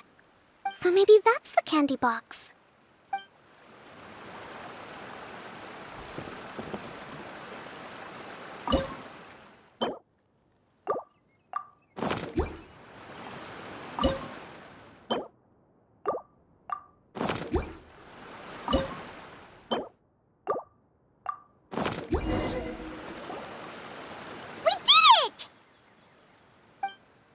But why isn't it turning? The components are back in the core, and the hub is restored to its proper shape again. That's all we needed to do. Like any wound, it just needs time to heal. It'll probably just start turning again one day in the middle of the night when no one's looking. Really? I thought that with your special abilities, you could get it turning again right away. What? Huh? All of us are dying to see it. Not just how its domain looks when it's fixed, but also Idea. In her element. I want to see Idea using her magic powers too. I bet they're super awesome. What are you guys talking about? And how is Clean on this, but Paimon isn't?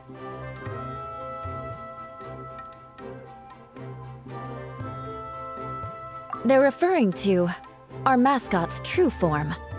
As I've said all along, there's much more to Idea than she gives herself credit for. She has a very special power. Though, I think some of us have sensed that already. Did you notice right away, General? I only found out when I was chatting with Eula. So our general was the first to notice. It seems like she's more perceptive than she lets on. I'd say the same about you, Kaya. What the? All of you? No? I mean, I wasn't trying to hide anything from you, I promise. It's just, for people who stumble upon this place by accident, I think my current form is more approachable than my true one. I don't want people to get scared when they see me.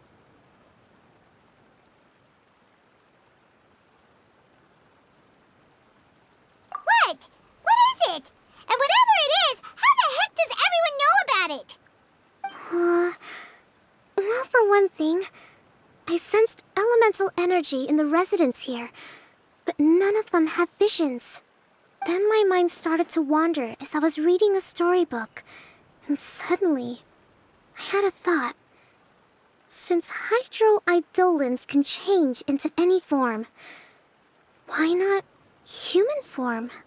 You hit the nail on the head. All right, in that case, please allow me to introduce myself once more.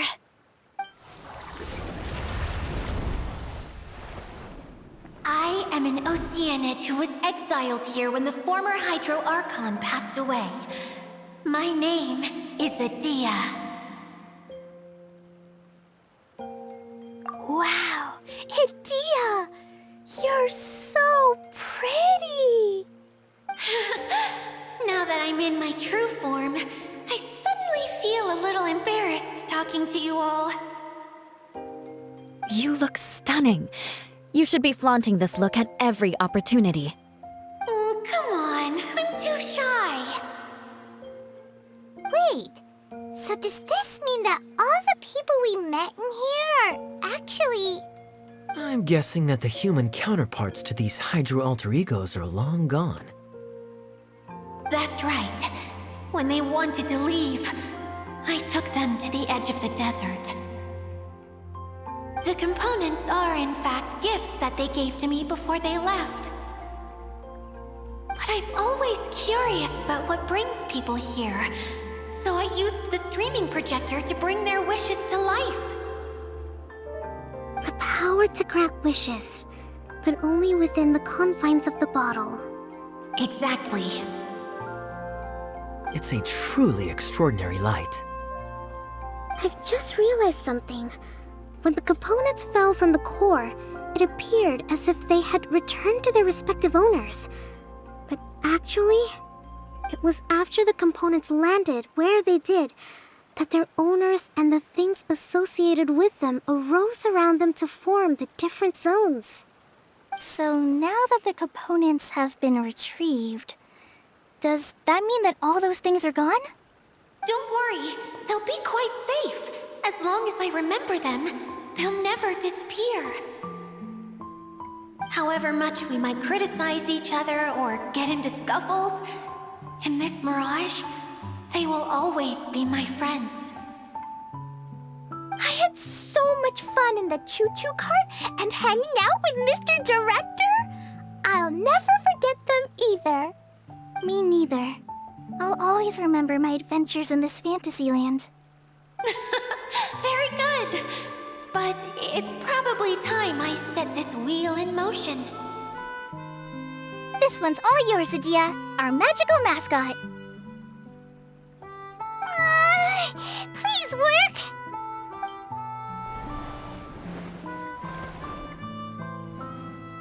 Huh?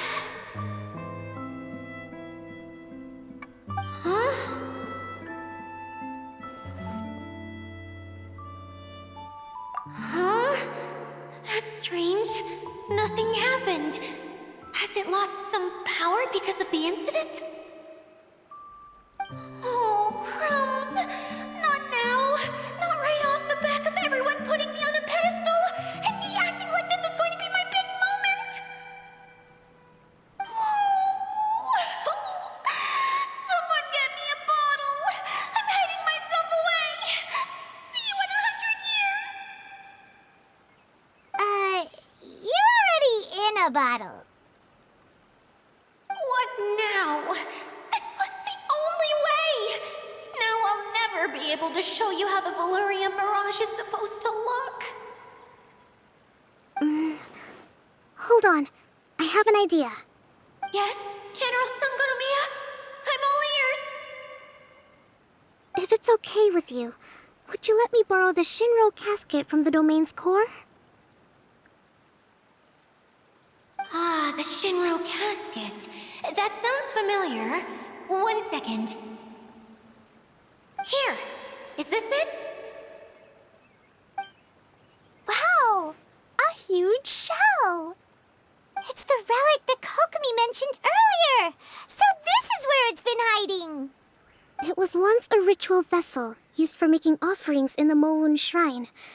It's made from the remains of a yokai called the Shinkiro, and it can listen to the wishes of those who come to pray to build up Shinki, which gives it its power. Several centuries ago, the relic was lost when the last prefect of Yashiori died in battle. Its final resting place was unknown. The pearl that goes with it should be able to sense the casket's location. But when, unbeknownst to anyone at the time, the casket disappeared inside the core of the Valyria Mirage, the pearl's light died out. Huh? How come? Well, imagine it was a sound instead of light. If the room is too big, you can't hear anything from outside the door, can you? Oh, I get it now.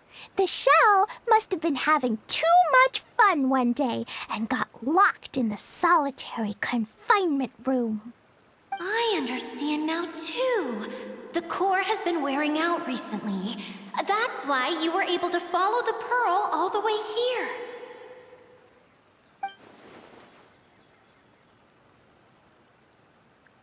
To get back to the story, without the offerings at the shrine, this vessel quickly loses its power. Yet countless people who have visited this domain brought their wishes with them and left a small piece of themselves behind along with their gifts. These have the same effect as the offerings at the shrine. Wow! I never knew this thing was so powerful. It is. Powerful enough to help you repair the Valyria Mirage with any luck. But what do I do with it? It's simple. We just need to awaken it by telling it what we wish for. For example, my name is Sangonomiya Kokomi, the divine priestess of Watatsumi Island. And my wish is to use my critical thinking and strategic planning skills to bring a little more joy into the lives of my fellow Watatsumi Islanders, as well as the lives of everyone I cherish. Itia, what do you wish for? Me? My wish is that all those who have sojourned to the Valyria Mirage in the past will achieve what they truly wish for. Not just in this domain, but out there, too. Even though I know full well that trying to build a railway in the outside world is just a pipe dream, and that Maimuna will probably just go back to being a scholar. And I know that Zosimos has a lot of improving to do as a playwright. It's going to be tough for him back in Fontaine. Chasing your dreams is hard work. Despite all of that, I still hope that somehow, someday, they will achieve their dreams.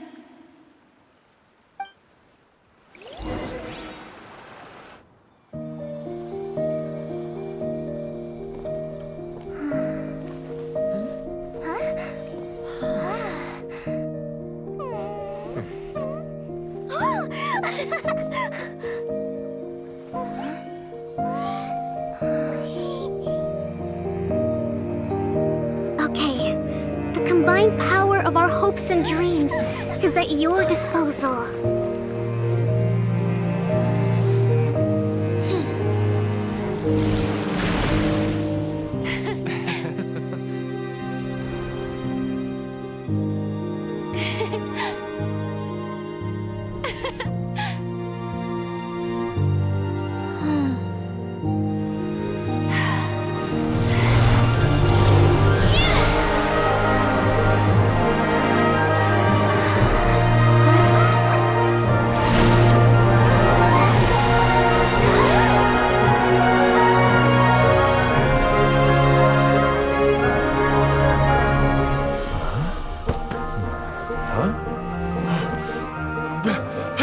Look!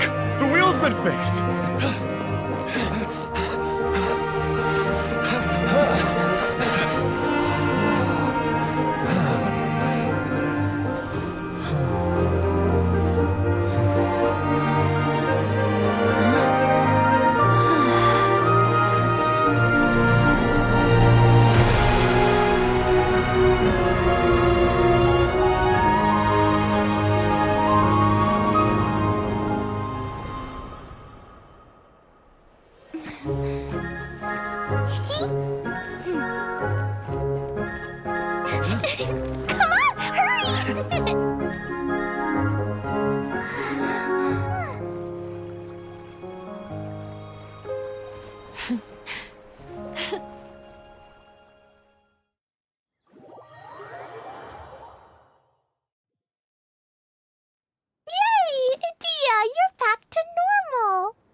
Everyone's praise and curious questions went to my head. I said so many things I'm so ashamed of, and I lost the courage to live on. Please don't say that. Yours was a noble wish. Yeah, and you weren't granting wishes for yourself. You did it for other people. I have friends like that too. Other people's hopes and dreams are what motivate them. They'll work tirelessly just to see them smile. If you ask me, that's one of the most noble things a person can aspire to. Please, no more praise. I'm really not comfortable with it. It makes me feel so ashamed. Someone like me doesn't deserve so many people's praise. It's like I'm dreaming. Well, at least the domain is fixed now, and all the components are back in place. What's the matter, Klee? I suddenly have loads and loads of more wishes. I want to ride the choo-choo cart again and look down from up on top of the big wheel. Is there a way to get up on top of the wheel, Edea? There is a way, but there's only space for a very few people. That's okay. I can go up by myself. But it'd be more fun with Miss Honorary Knight. Are we sure about this? It's so high. What happens if we fall off?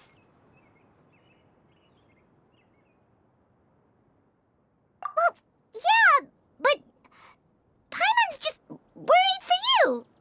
Don't worry, I'll be there to make sure no one falls off. I haven't been up there in a long time myself.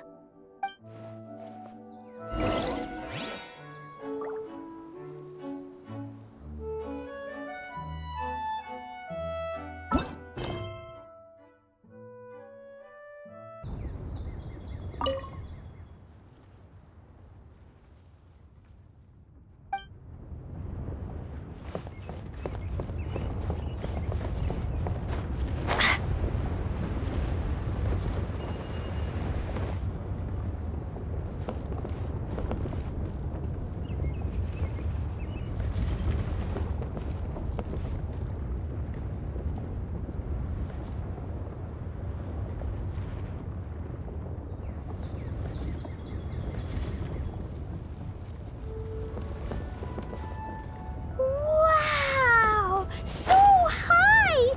I can see everything! Edea, next time you need to bring Kaya and the others up here. Sure thing.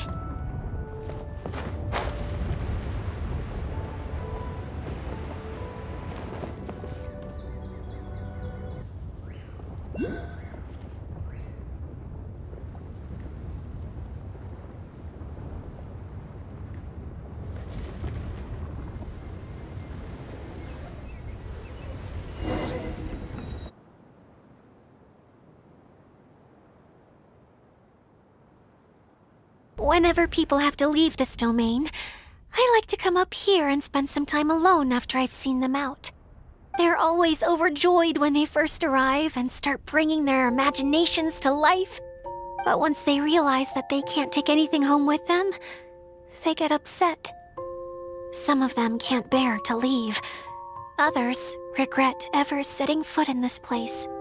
Do you ever get sad, Edea? I feel lonely at times, but not sad. A lot of people destroy everything they created before leaving, but some don't, like the residents you met. Before they left, they asked me to make replicas of themselves using hydro-eidolons. Then they tasked these replicas with maintaining everything they built here, as if this was their way of keeping their dreams alive. That's beautiful. Yeah, I don't know how they're faring in the outside world, but just the thought that one day they might achieve their dreams and live on the outside just as their counterparts do in here, that's enough to make me happy. It feels like I'm here waiting for them in the future, where they've achieved everything they wanted.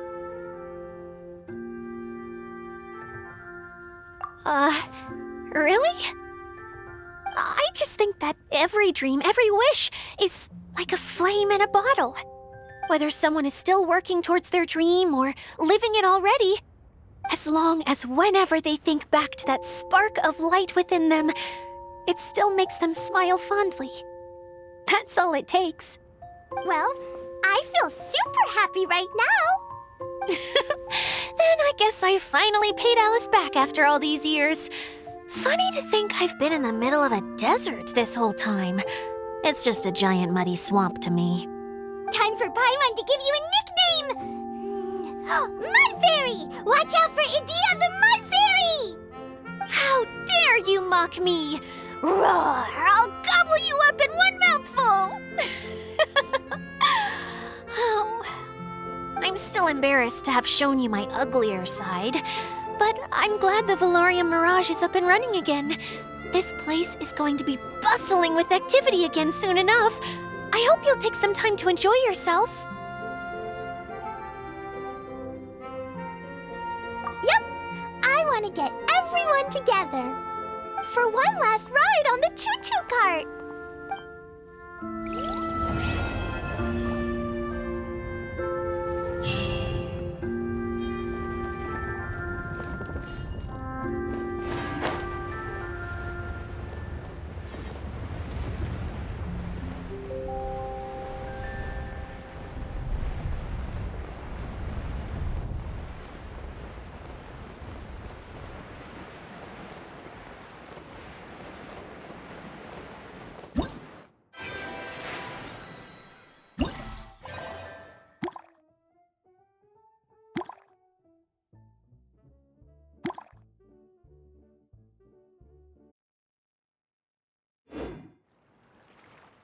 If we start at Aru Village and take a slight detour, we'll be able to see Caravan Rebot and Partis the Eye on the way to Samiro City. Ah, very good. Oh, planning to do any souvenir shopping along the way? You can just focus on buying the gifts. I'll carry the bags. Don't worry about the weight. I can handle it. As long as it's nothing too gigantic, I'll fit it in the bag. Calm down. How many people do you think we'll be buying for? Mom, Albedo, Master Jean, Razor, ooh, and Diona, and Mona, and Fischl. What's that look for? Nothing. So, Klee, what are you planning to buy for everyone? Sensetia-flavored candies, and big fungi caps, and loads and loads of storybooks for everyone. But I haven't decided what to get for Mom yet. There's no rush. Let's see what they've got. And if you're still unsure, we can help you decide. Yay! Thanks, you two.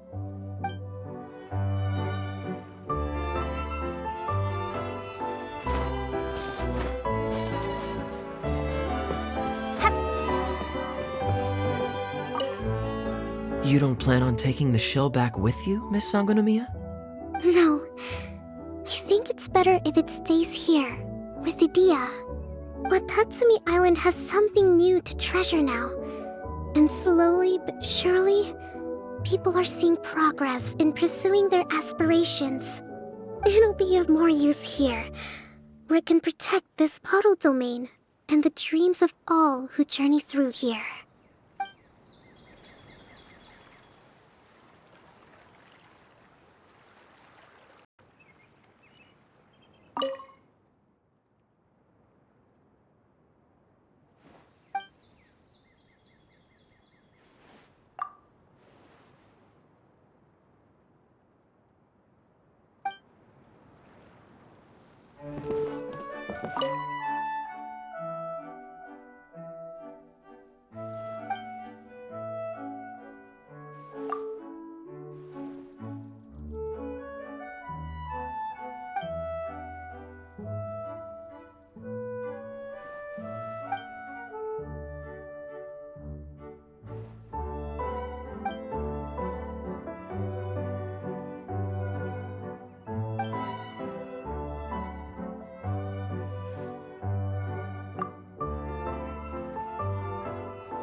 Is this an answer from this world?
A reward on the road.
Born of ice and... Right now. Emerge.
I'll keep this close.